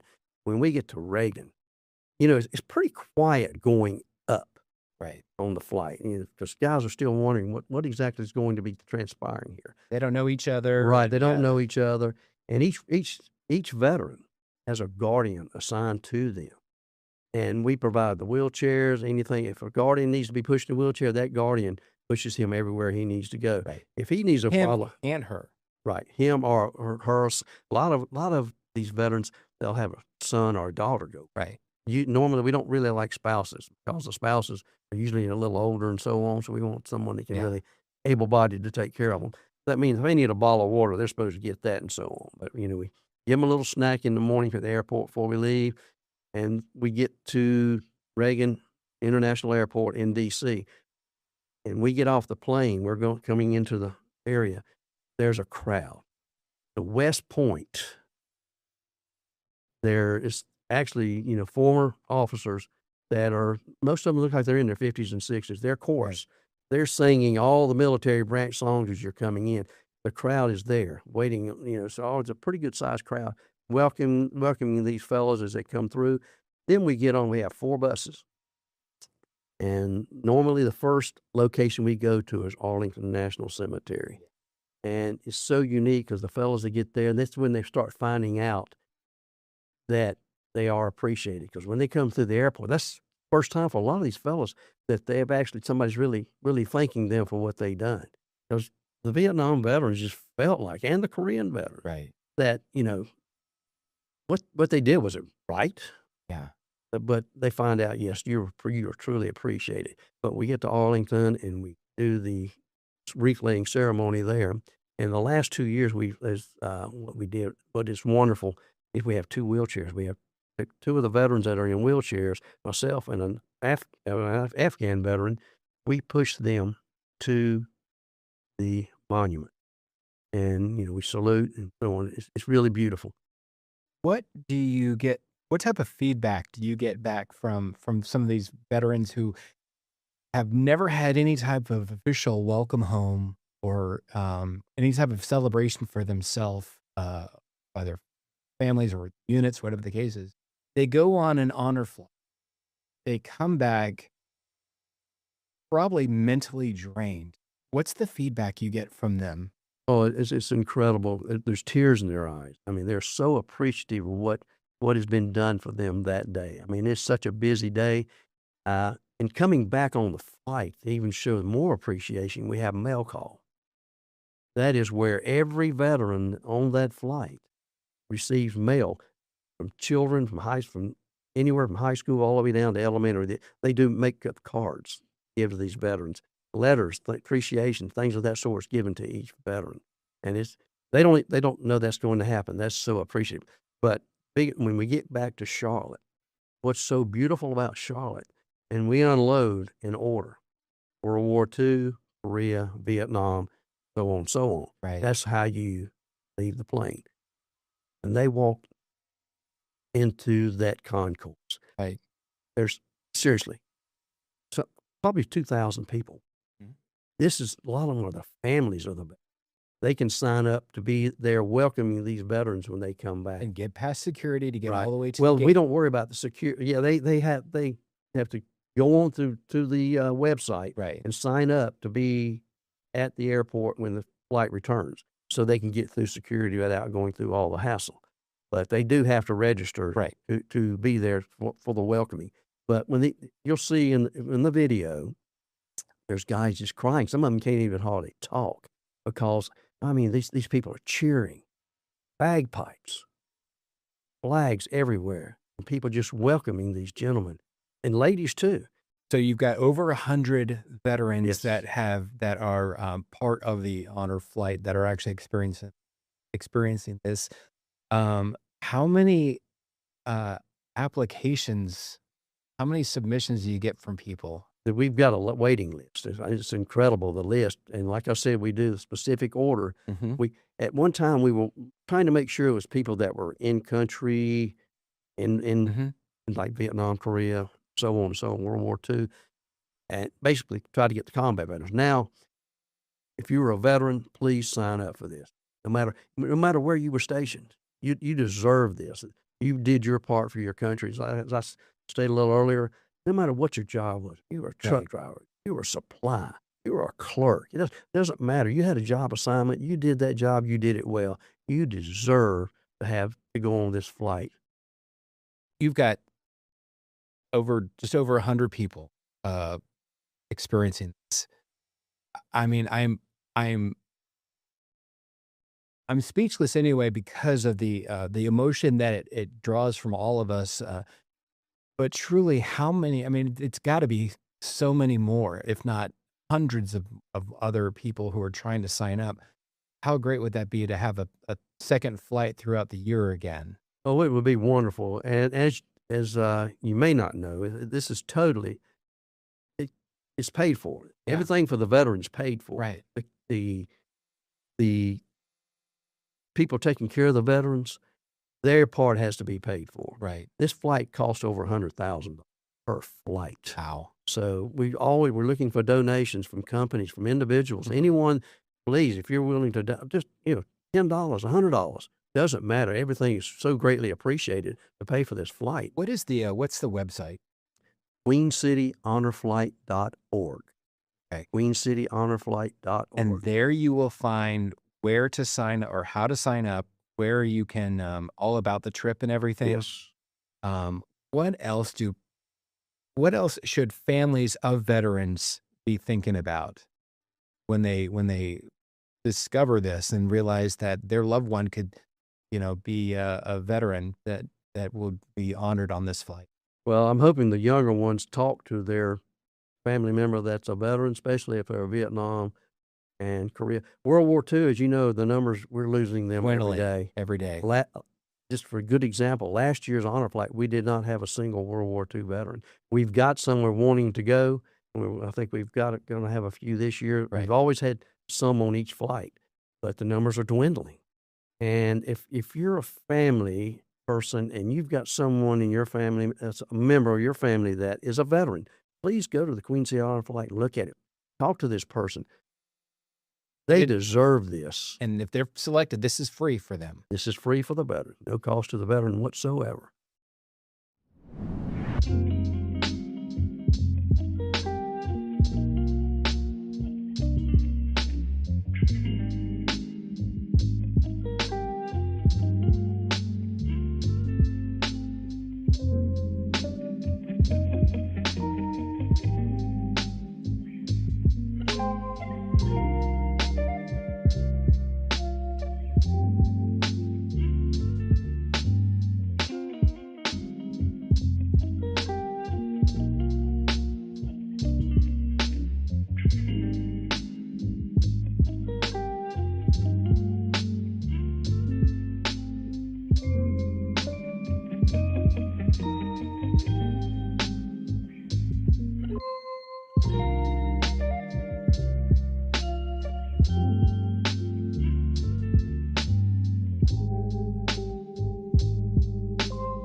Mike, thanks so much for coming on again. Do you have any other anything else you'd like to share about the honor flight? Well, I do have some quick talking points I'd like to go over about the Queen Absolutely. City Honor Flight.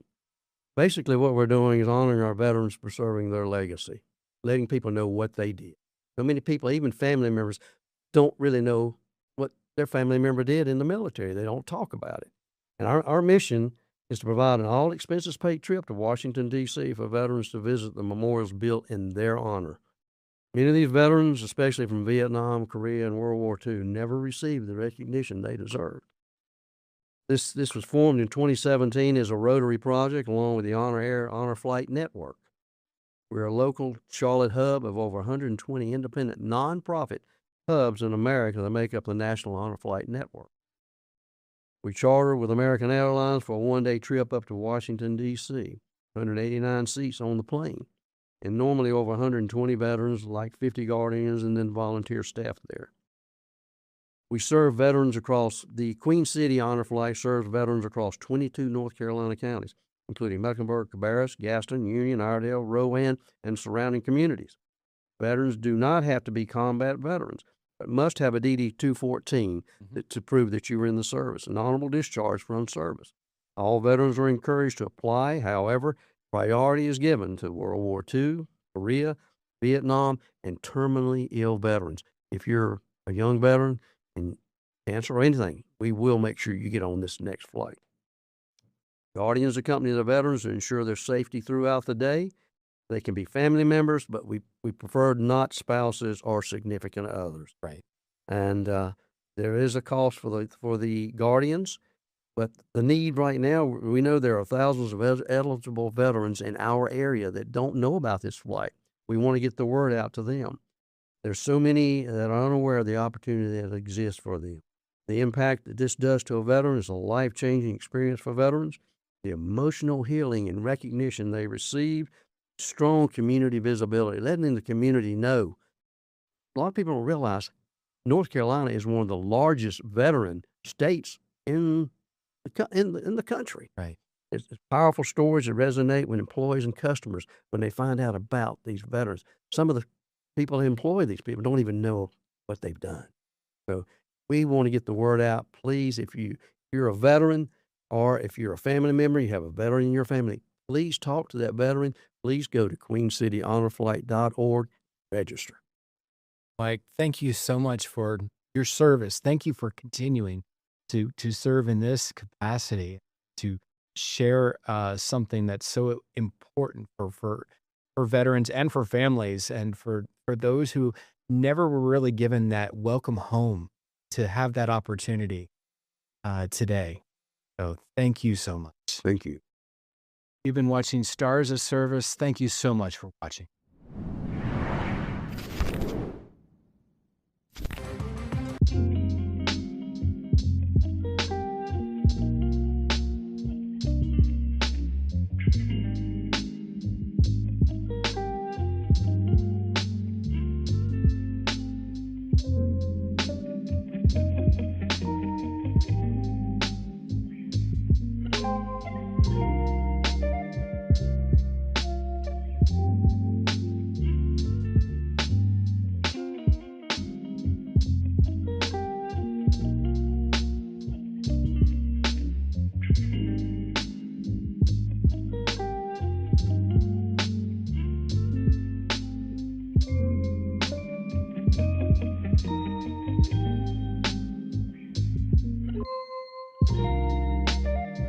A lot of that is because of the Strait of Hormuz being closed since the war in Iran.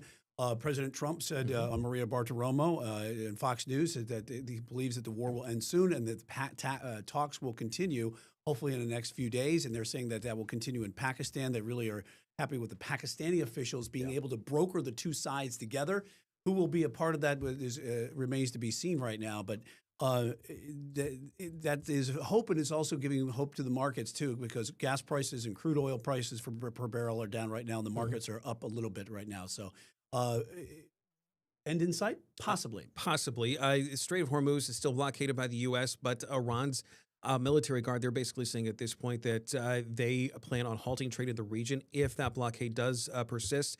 In the meantime, though, while all that's happening, there's the aerial and ground war that's happening between Israel and Lebanon, or at least between what Israel is describing as Iran-backed forces in Lebanon. And there's also been this news actually that's come out in the last little bit as well that from President Trump saying that China has agreed to not provide weapons to Iran to kind of not necessarily force the hand per se, but at least bring them to the bargaining table a little bit more as far as working out a deal, as at least continuing the ceasefire. Yeah, which is interesting too, because I mean, it's kind of drawn in everybody from around the area, not just around the Middle East, but now around the world. And Iran and Russia have been accused of supplying weapons and information about the U.S. and also to help them in this war. You see the Truth Social post right there. Truth Social post to come right there.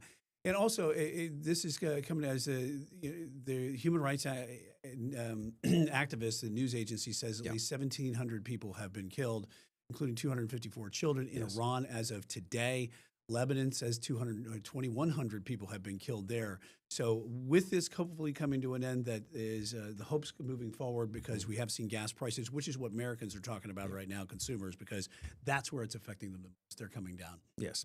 There seems to still be some political intrigue around some of the allegations surrounding a representative, soon to be former representative, not now former representative Eric Swalwell, who was, at least up until this past weekend, running for governor of California. Those the allegations of rape and sexual assault that have come forward. There's another woman that came forward just a little bit earlier today. You might remember over the weekend, there were a series of stories from San Francisco Chronicle as well as CNN about these allegations that were against him from one woman as well as a couple of other women, basically saying that he did send them inappropriate messages, nude photos.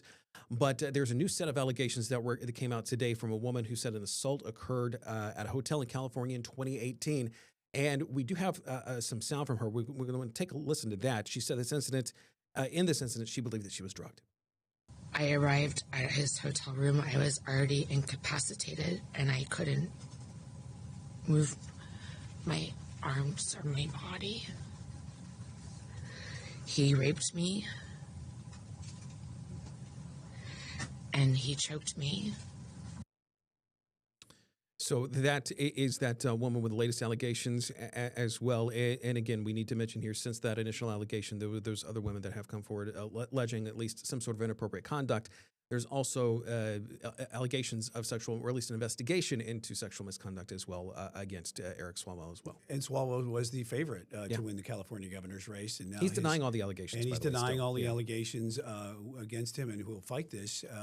But he has left Congress, and now he suspended his campaign. His trigger is a special election in the district, which he won by 30 percentage points in 2024. So the governor of California is responsible for calling that special election there, and he must do that within 14 calendar days. Now, when this is vacated, and then now this leaves open a lot of like a pretty big vacuum here for who's going to be the governor of California. Other candidates include Los Angeles Mayor Antonio Villaraigosa. You got former Representative Katie Porter, and then the billionaire financier Tom Steyer, and then also on the Democratic side, yes. Yeah, and the Republican candidates include Steve Hilton, the former Fox News host, endorsed by President Trump, and then Chad Bianco, the sheriff of Riverside County. And this is a big linchpin here for the Democrats in California, because Republicans want to get in there and try to get the power. In addition to that, the way California's influences California. Yeah, the way California's governorship works, it's, or at least as far as who's going to be running for governor, it's basically going to be whoever's going to be the top two candidates, and those could both potentially be Republicans if the numbers go a certain way, but also they want to be able to get in those numbers for whoever's going to be on the Democratic side as well. Another story making headlines today: some incredible video of a principal who stopped a school shooting in Oklahoma. Now, this happened last week, and it shows a former student coming in. Authorities say he had 2 loaded semi-automatic pistols, and he yelled for everyone to get on the ground. The gun malfunctioned. He was able to get the gun to work back up again. But while all this was happening, the principal heard the gunshots, knew exactly what was going on. He went out there, and without a moment's hesitation, he ran and tackled that gunman. Yeah, and this is just an incredible video that you're looking at here. That the 20-year-old Victor Lee Hawkins is the suspect. He walked in there with the gun.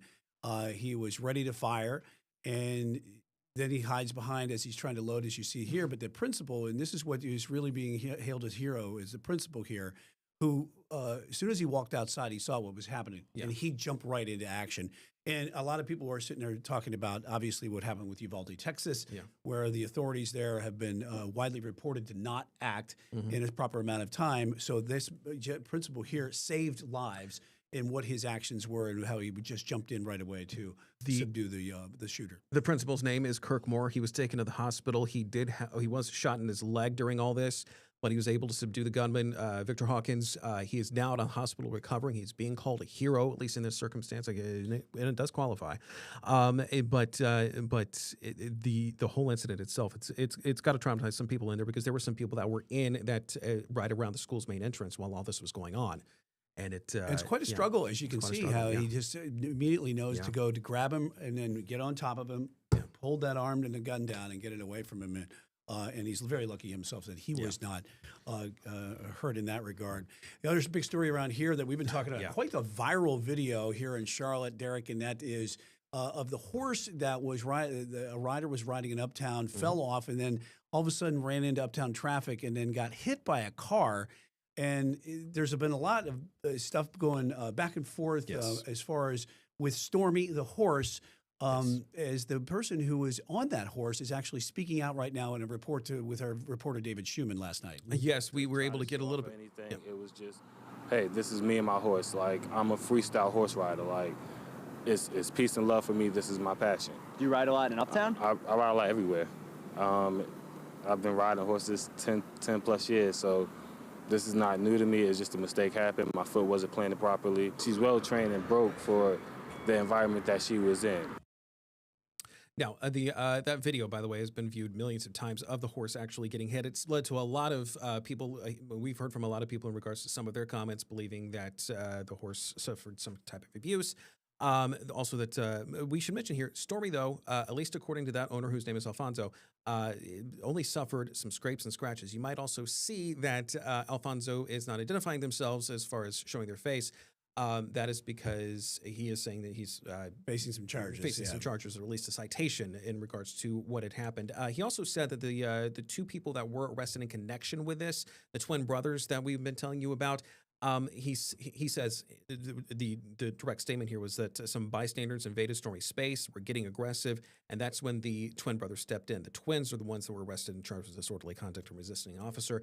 But Alfonso did say that the horse is well trained for that environment. Yeah, and he also wanted to make a point here very clear that he says he rides a lot in Uptown, which brings up another issue about riding in Uptown. But he also he wasn't trying to show off or anything. Horses are his passion.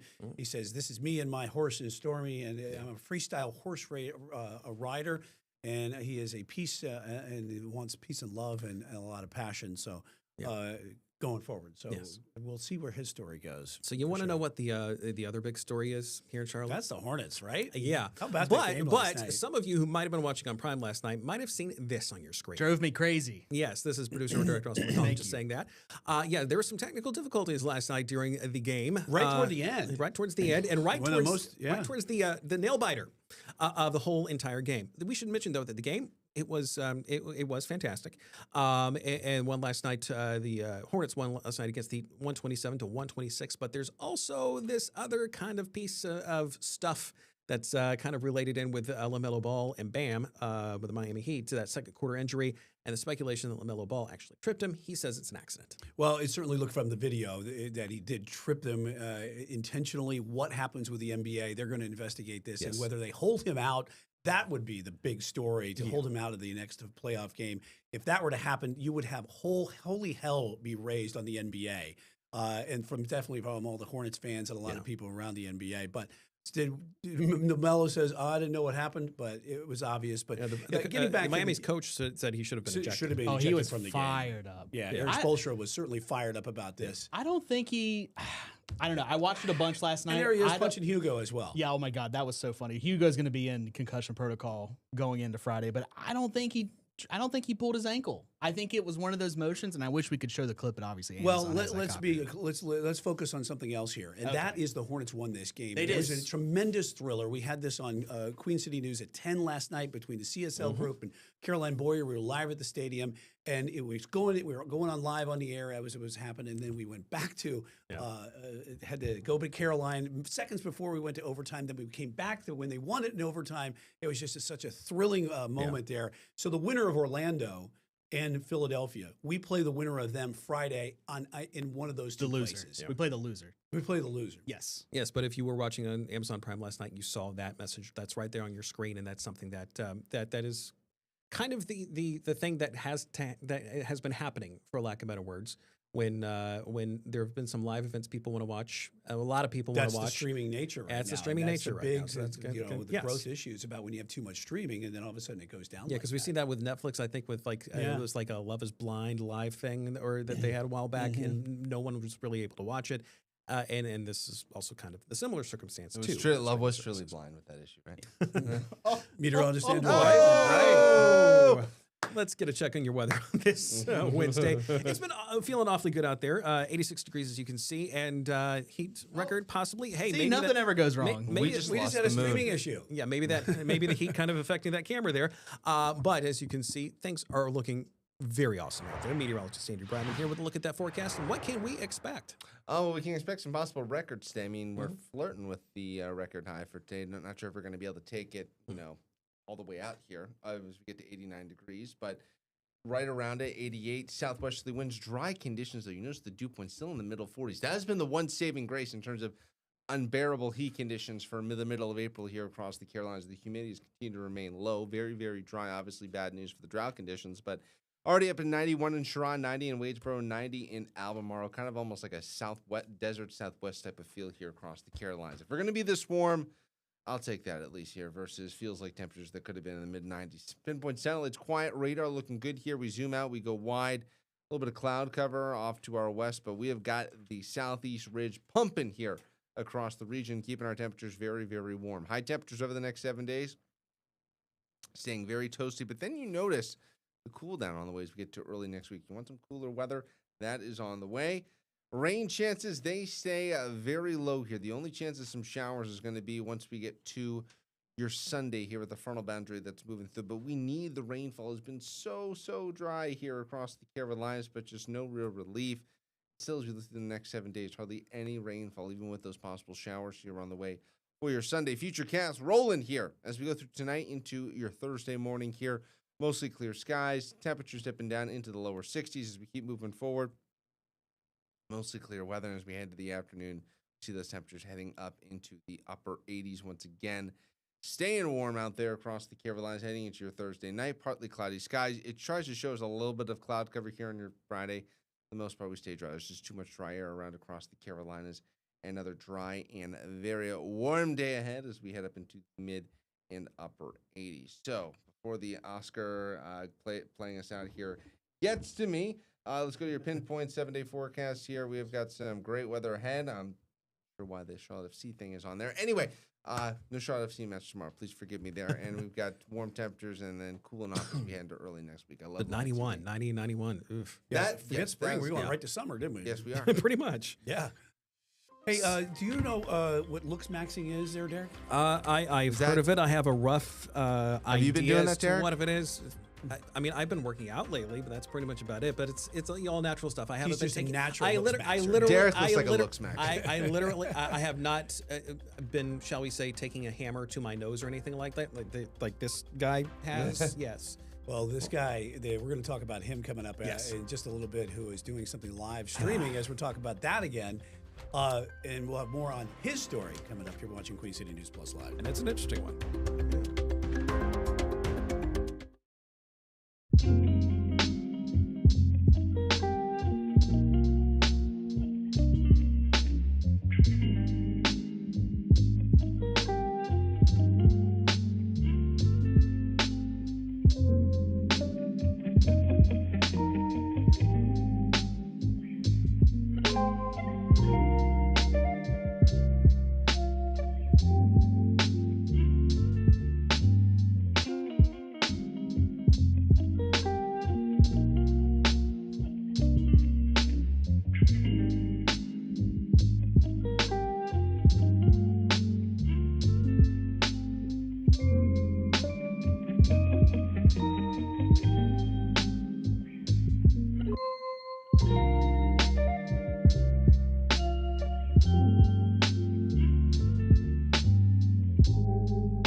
Welcome back to Queen City News Plus Live on your Wednesday. We got 3:18 as you take a live look here at the I-85 going into The traffic. west, going into Gastonia. They're going over the river, and yeah, that's traffic's already picking up. That looks like a rough commute already for everyone out there.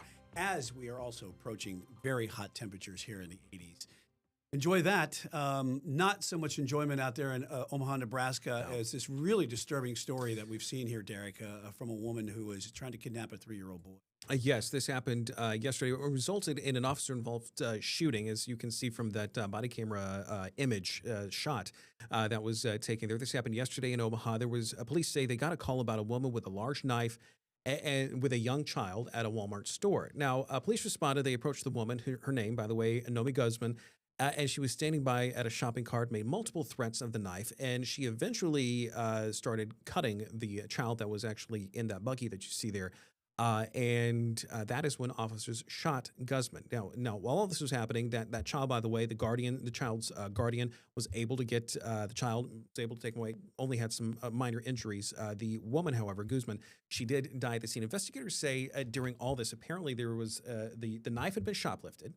And when the knife was shoplifted, Brian, you approached the child and the guardian there while waving the knife around, apparently in the store. In the store, Yeah. and then that's when she, the caretaker said, okay, and then she walked out with the child in the shopping cart right there, and 911 had been called.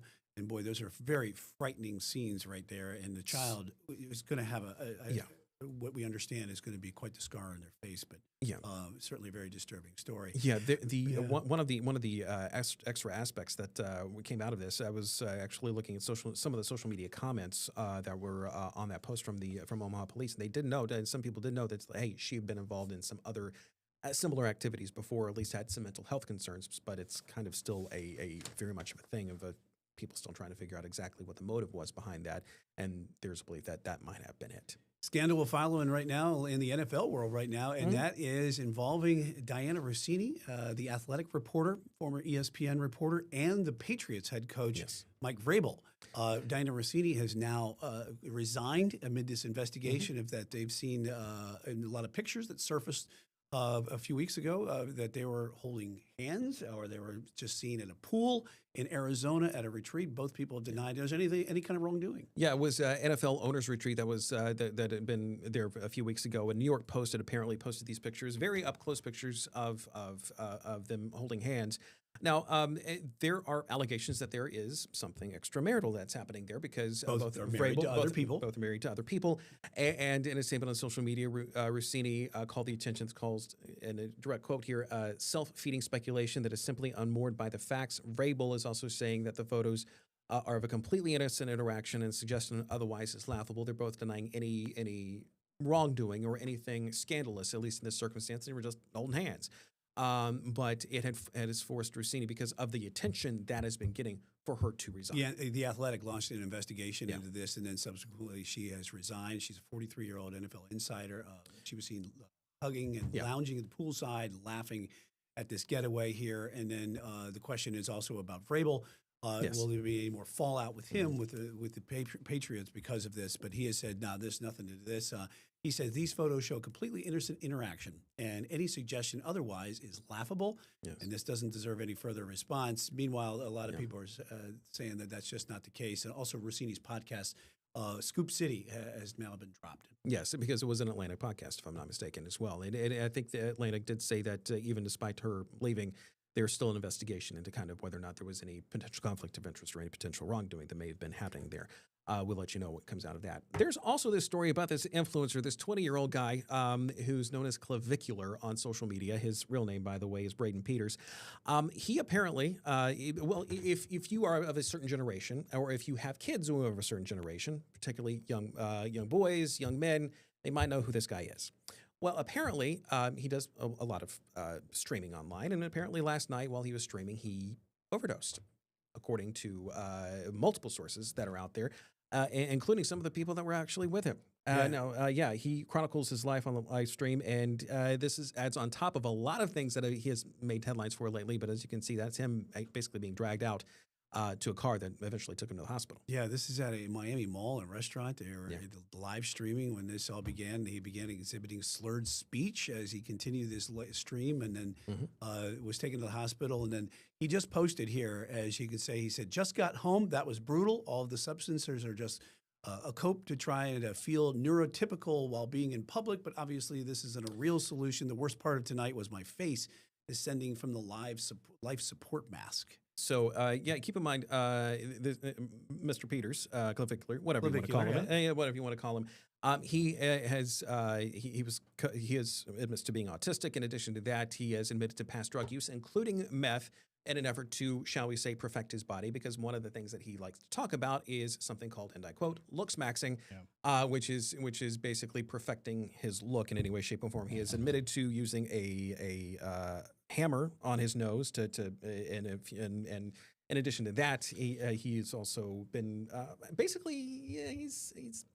he's been a subject of note lately on some headlines that have been coming out, because there was a 60 Minutes Australia interview that they did with him that shall we say did not go over well. Challenged him, and he didn't like it. Yeah, and there was also a video that came out recently of him reportedly shooting an alligator in Florida as well. So there's that, but it's just he's a controversial figure to say the least. I was telling someone in the newsroom, it's like, if everyone is familiar with 6'7", it's harmless. It's just a funny little internet meme.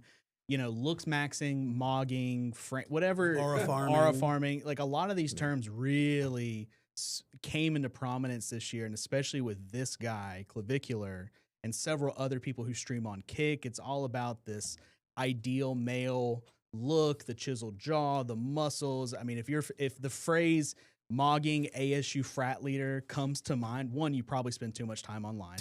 That's what I'm saying. Yes. And like some of this stuff, and especially if you are of a certain age, you have no idea what some of these words are. And frankly, since I don't pay attention to this guy all that really much, I don't even know what half these words are. My son's 14. He started to use some of these terms. And, Kick is this live streaming platform where you can make more money than you can on some of the other platforms. And so it's become quite popular. My son is not gone anywhere near this one that I know of.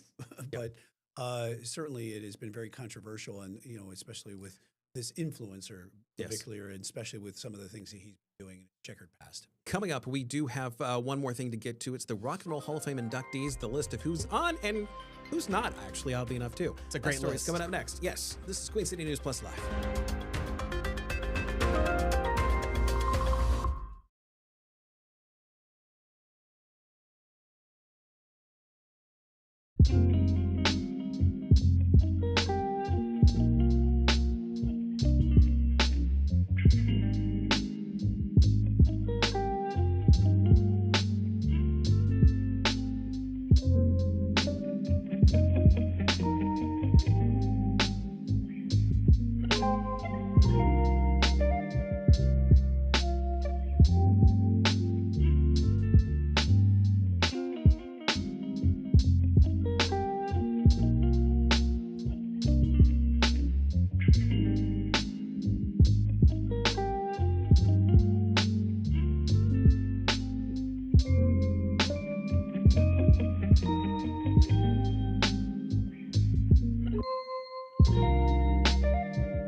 announce their inductees for this year. We've got the list of those who are in: Phil Collins, Billy Idol, New Order, Iron Maiden, Oasis, Sade, love her, Luther Vandross, Wu-Tang Clan, Celia Cruz, Queen Latifah, MC Light, and Ed Sullivan, of all people, all going to be inducted. And meanwhile, there, with all those wonderful artists snubs. that did get congratulations, there are some snubs out there that are notable. The Black Crowes, Mariah Carey, Marissa Etheridge, Lauryn Hill, In Excess, New Edition, Pink, and Shakira. Yeah, and in case you're wondering exactly what it takes to qualify for the Rock and Roll Hall of Fame, you actually have to have, it has to be 25 years since the commercial record release, which it's kind of hard to believe. Like, Pink actually qualifies for that now, so does Shakira. Yeah, that doesn't feel like it should long have been that time, long. right? That'll do it for us for today. See you tomorrow. Have a great day.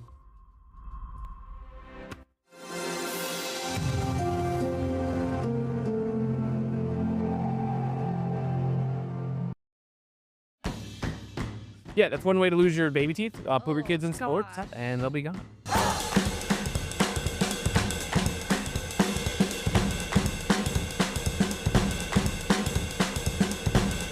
Welcome in for another episode of Tired Parents Club. I am your host, Kevin Pinto. We have... And I'm Sierra Langford.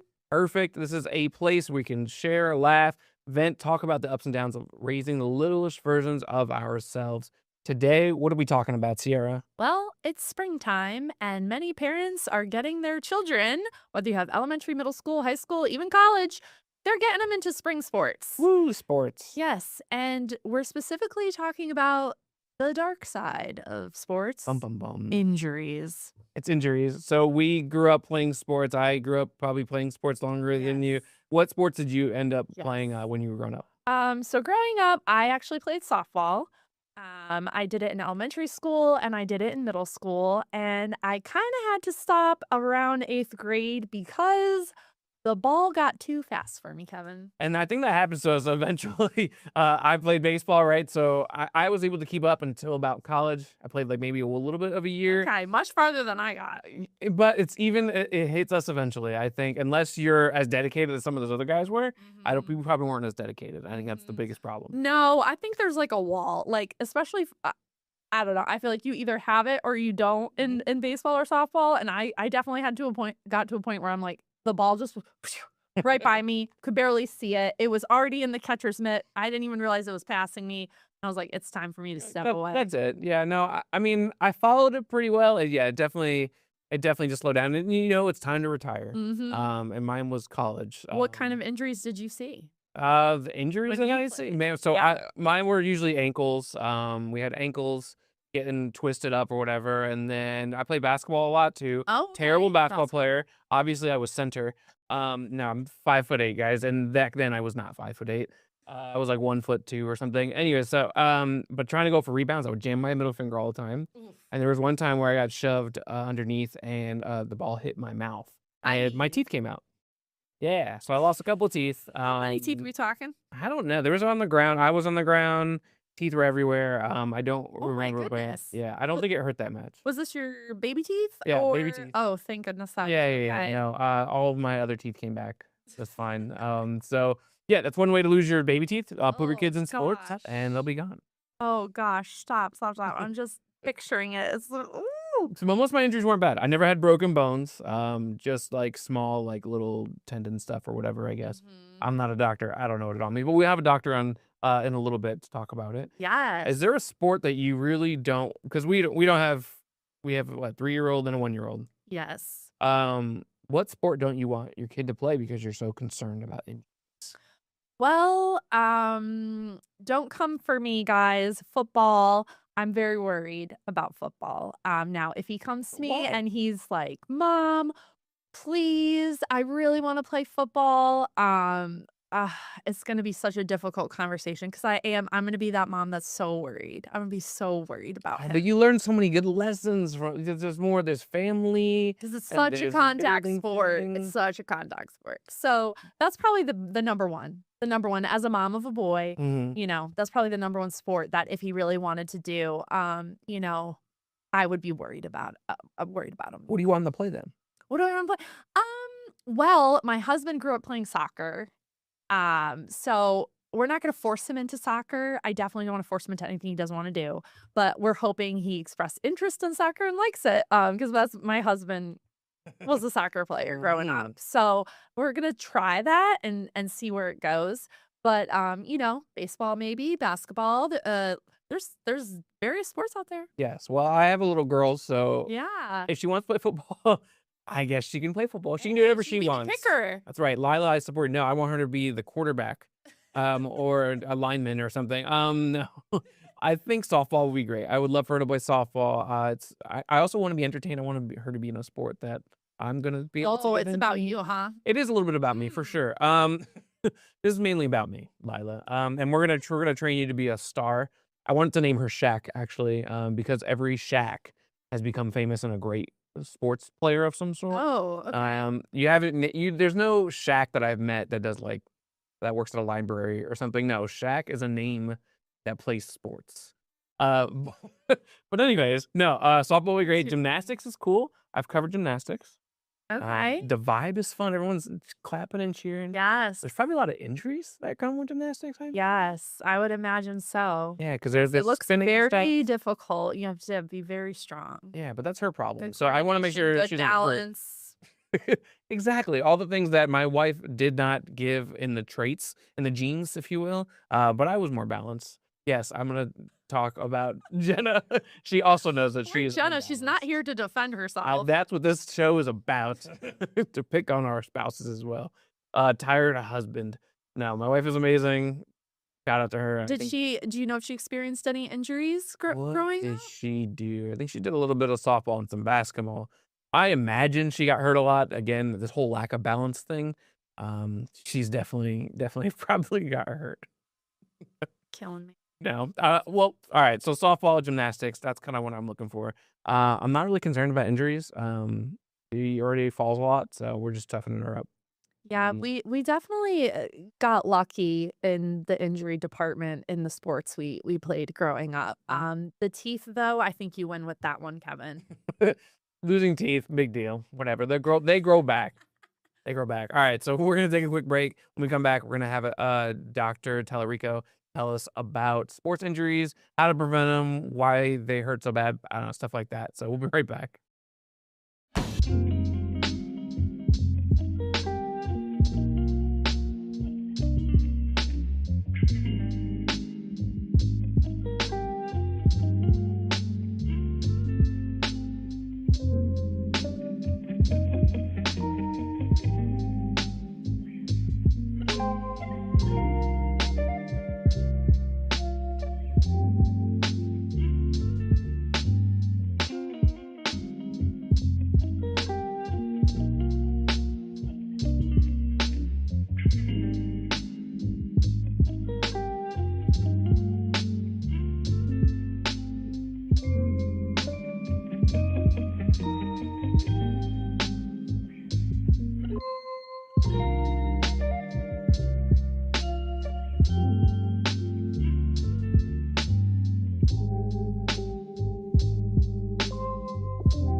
welcome back to the Tired Parents Club. And today we have with us a very special guest, Dr. Brian Tallarico from Orthopedic Specialist of Piedmont with Piedmont Medical Center. Hopefully I got all that correct. Thank you so much for joining us today. Very well. You did. Yeah, good job. That's perfect. Nice. So today we're talking all about injuries in sports, and with it being, we're full into spring at this point, right? There's so many kiddos out there, elementary, middle school, high school kids, even college kids, right? They're all getting into sports. Out of all the sports, what sports do you see? I'm so curious to get your take on this. What sports do you see kind of bringing the most injuries right now? Most injuries, and I know it's not the right season for it, but football would probably be far and away the highest. But we do have spring practices thing. And, the thing that I can lead with is that with children now, they tend to be doing sports longer and almost year round. They go from one sports to another. When I was younger, I won't say what decade that was, you played one or two sports and that was it. And there weren't really any travel teams or the camps and things, very, very minimal. And now it seems like every kid's involved in those. So they're actually training and playing almost 12 months a year sometimes. So the injuries never really go away, but they do peak a lot with the football practices when they begin. And the older kids, obviously, especially high school and college, they do start earlier and earlier. But overall, for the spring, since that's where we are, soccer injuries are very prevalent. The baseball and softball injuries, especially with throwing sports, since those are also spring and summer sports, we see a lot of those. But there you go. Yeah, soccer is very common. There we go. Illustration. Excellent point. There really is no break nowadays, huh? That's correct. Kids just have a full calendar. Yeah, that leads us to a lot of the other questions you have for me about, how do these injuries present and things. Yeah. Could you get into that? What are like the biggest injuries you're seeing right now? Sure. So it's a lot of the overuse. Again, back to the kids not really getting a break, and they've been cooped up maybe all winter, and the weather's nice, so they get out playing with their friends and at the team sports, and so they go from maybe a little relaxed to a high level of practice and competition quickly. So we can see a lot of soft tissue overuse, injuries, sprains, and strains, and also the stress fractures, especially with the amount of running that some of the kids are doing in the sports for conditioning.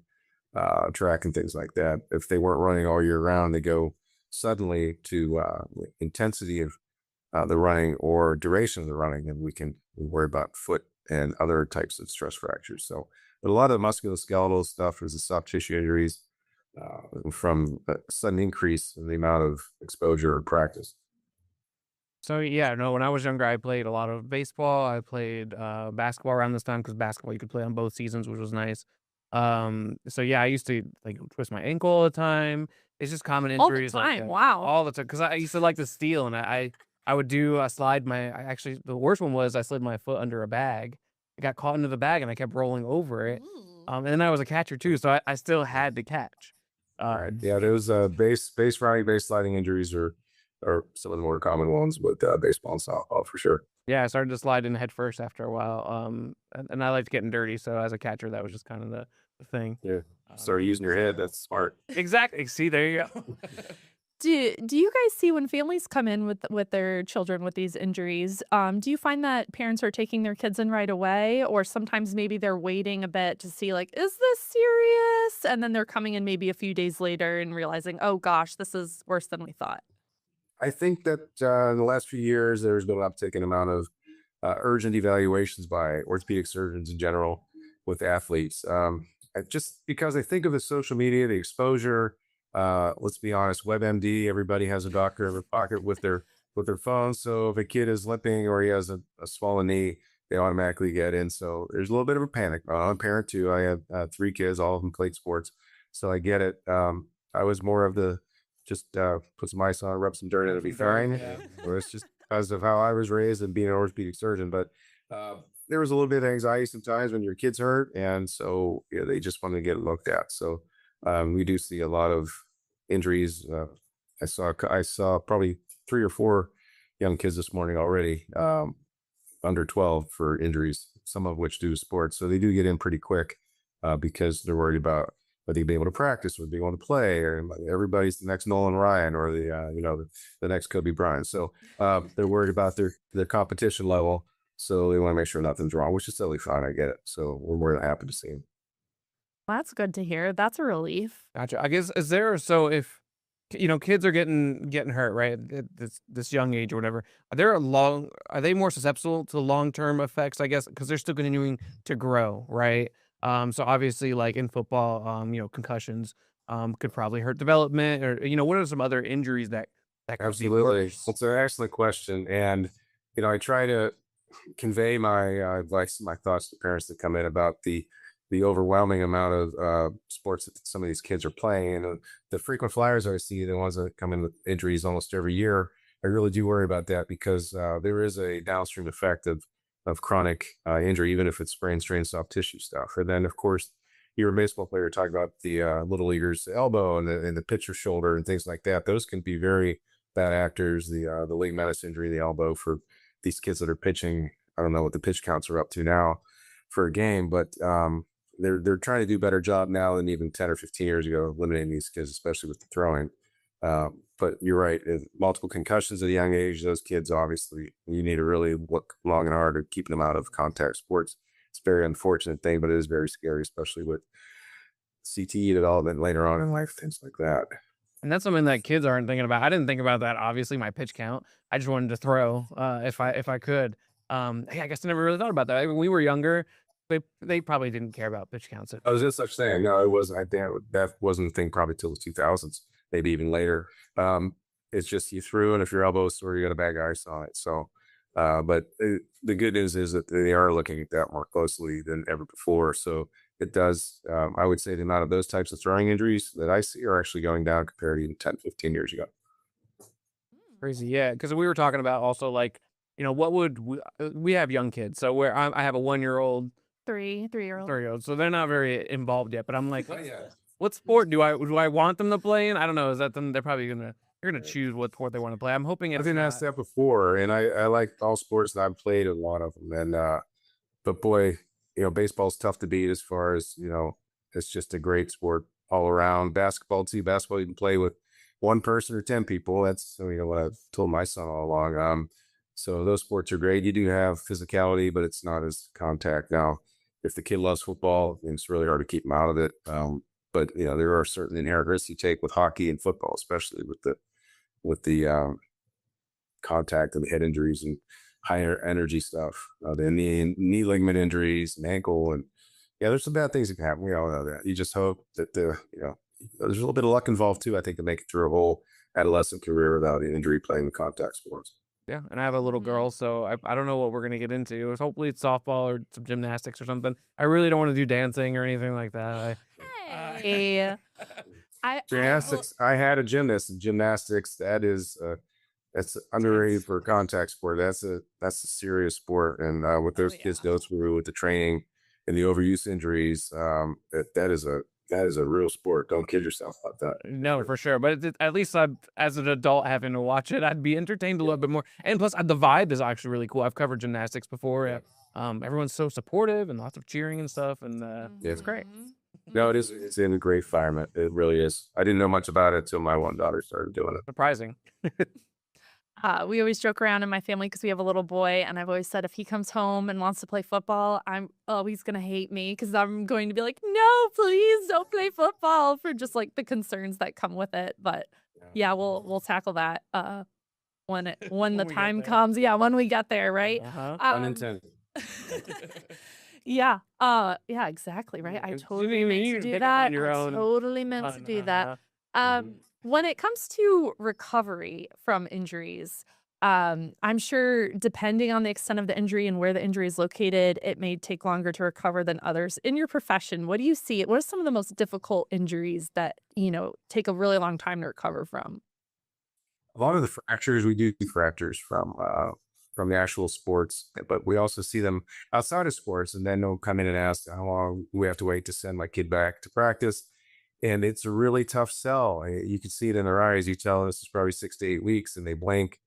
Well, he's a really fast healer. What if 3, 4 weeks he doesn't have any pain? So it's a bit of a struggle sometimes with the family trying to convince them that these bodies need to heal, and they do heal faster than us old people, but they still need appropriate amount of time to.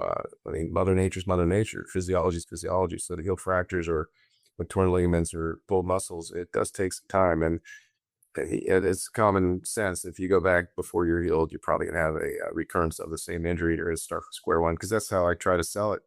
You can go back. I can't force you to do anything. You're asking my opinion as an orthopedic surgeon. If you go back too soon, you're probably going to be back again. And now you're starting from day one, basically. Yeah, because I was the kind of person that I would still play. I wanted to play, and so if I was injured, I mean, I don't know. I wouldn't. I didn't want to show it because I wanted to play catcher. I really wanted to play. I didn't want to prove that I was hurt. You I would imagine re-injure yourself, Kevin, huh? I would, yeah, and I didn't mind it. But Terrible. and I think that's how a lot of kids are. And a lot of parents kind of are like that, right? They just kind of want to push their kid until, yeah, it becomes a worse injury, I guess. Importance of listening to your doctor and being patient. I guess. All right, thanks for joining us. We're gonna take a quick break.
We'll be right back. Welcome back to Tired Parents Club. We were talking about sports injuries. So one thing we haven't talked about is how can you prevent these injuries? Well, there's two types of injuries in sports, orthopedically speaking. You have the traumatic ones that are just really hard to prevent. They're usually bad luck, a misstep or a tackle or a deceleration. You're with the soccer clip there, the deceleration injury, changing directions, rupturing ACL, things like that. It's just, like I said, sometimes some bad luck. So, but overall, to prevent injuries, it's preparation, and that's why the training is so important, and the warm up is so important, and the conditioning is. The healthier the soft tissues are, the better the bones are. Obviously, the more resistant they are to injury. So you just sometimes can't predict a freak injury or a bad accident. Accidents happen. That's what keeps orthopedic surgeons in business. So, but a lot of kids now are way more in tune with the nutrition, and that's not just them; it's their parents too, and coaches and staff. So there was no such thing when I was a kid and when I was a young athlete. It's just basically maybe Gatorade was out back then, so we would drink Gatorade. But I think the dietary, or just the whole thing about sports nutrition is a relatively new thing over the last 10, 20 years that's really helped. I believe that I'm a real proponent of proper nutrition for these athletes. You figure how many calories these kids are burning when they're practicing 2, 3 hours a day, especially like the wrestlers and the runners and the football players, the ones that are out in the heat during practice for 3 hours. It's ridiculous how much they burn, and also the fluids. I think that the coaching staff and the athletic staff, they're much better now than back when we were younger. So I think that that's a good thing, and it does help prevent a lot of injuries. But the other thing is just the signs. We're seeing these kids, if they're starting to limp or if they're favoring a shoulder. I think the parents really have to keep an eye on them, because as you said, the kids will just keep their mouth shut because they want to keep playing. They don't want to let their team down. They want their coaches down. But if there's something wrong with your kid, you gotta pick up on it. You gotta pay attention. If he's limping, if he's asking for motion, or kids don't take motion or Advil or Aleve or Tylenol like adults do. They just don't. They never ask for it. They're asking for it because their knee hurts or the foot hurts or the shoulder hurts or the back hurts. You really gotta have an open eye for that. You have to get them evaluated, because that's not normal. Sprains and strains are one thing. Just being sore from lifting weights or working out with the team is different. But when they're actually hurting, you can see it in their eyes or and the way they carry their body. You really need to intervene and see what's going on. We were told to do lots of stretching beforehand. Is that something we should really do? But as a kid, I was like, I'm not going to stretch. I don't need to do that. I don't know. What's interesting about that, I don't think there's ever been any scientific data to show that stretching for 5 minutes or 10 or 20 minutes actually does anything. Again, hard science and data, but I think it does help to warm up for sure. I think it doesn't hurt. And it's part of the stretching is part of warming up, but warming up, I think, is vital to avoid the pulled muscles and tendons and things like that. And it's just to get your joints moving and get ready for the arduous practice. Yeah, that makes me think of like the swimmers or whatever, like Phelps, when he did the arm thing, it's like slap his back, and the lactic acid going or whatever it was.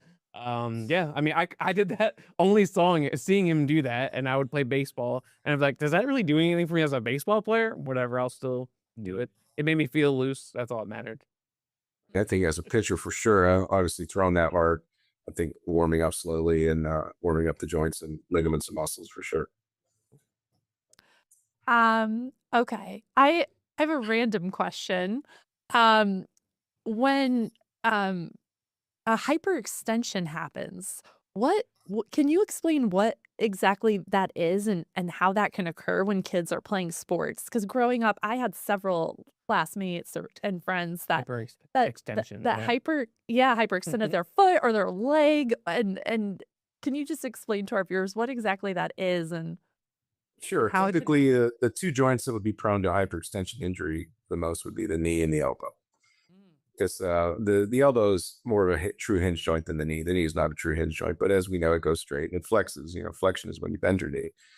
So straightening your knee out to 0 degrees, a hyperextension would be going plus, 5, 10, 20 degrees. That's hyperextension, where the knee actually goes further than 0 degrees. We usually flex between, say, 125 and 145, 125 to 145 degrees, depending on your age and flexibility. So, but you can injure the knee and the elbow in both directions, hyperflexion and hyperextension. The knee hyperflexion injury, you can tear ligaments and tendons. But the hyperextension injuries are pretty common. Those will also in the knee tear your important ligaments and maybe meniscus cartilage and things like that. And actually fractures can occur and cartilage injuries. And in the elbow, that would be more of a fracture, especially in the pediatric population. Hyperextension injury to the elbow, fall from height, things like that. You can get injuries about the elbow. Supracondylar is one that's the most common, right above the elbow joint. So those are pretty nasty sometimes and need surgery. But in sports, the knee being hyperextended, most of the time, especially in the younger, if it's a lower energy, the younger population will just have swelling and sprain strain, as we call it. But obviously, the more it extends or hyperextends and the higher the energy, you can certainly tear your ligaments. Oh, so we have maybe a minute left or so. What's a 30-second takeaway for parents for this episode? I would say that with the kids participating in sports this spring, it's important to have them go back into it slowly, properly, warm ups, conditioning before going full bore into competition and high level play. That'd be number one. Number two would be proper nutrition, hydration, as always, very paramount. And number three would be watching for signs and symptoms in your kid about injuries that are starting, whether like hyper or overuse injuries and things like that. So we want to just keep an eye on those. And if something looks out of place with your kid after a couple of weeks, then you really should get them evaluated. Wait, thank you so much for your time. That was super educational.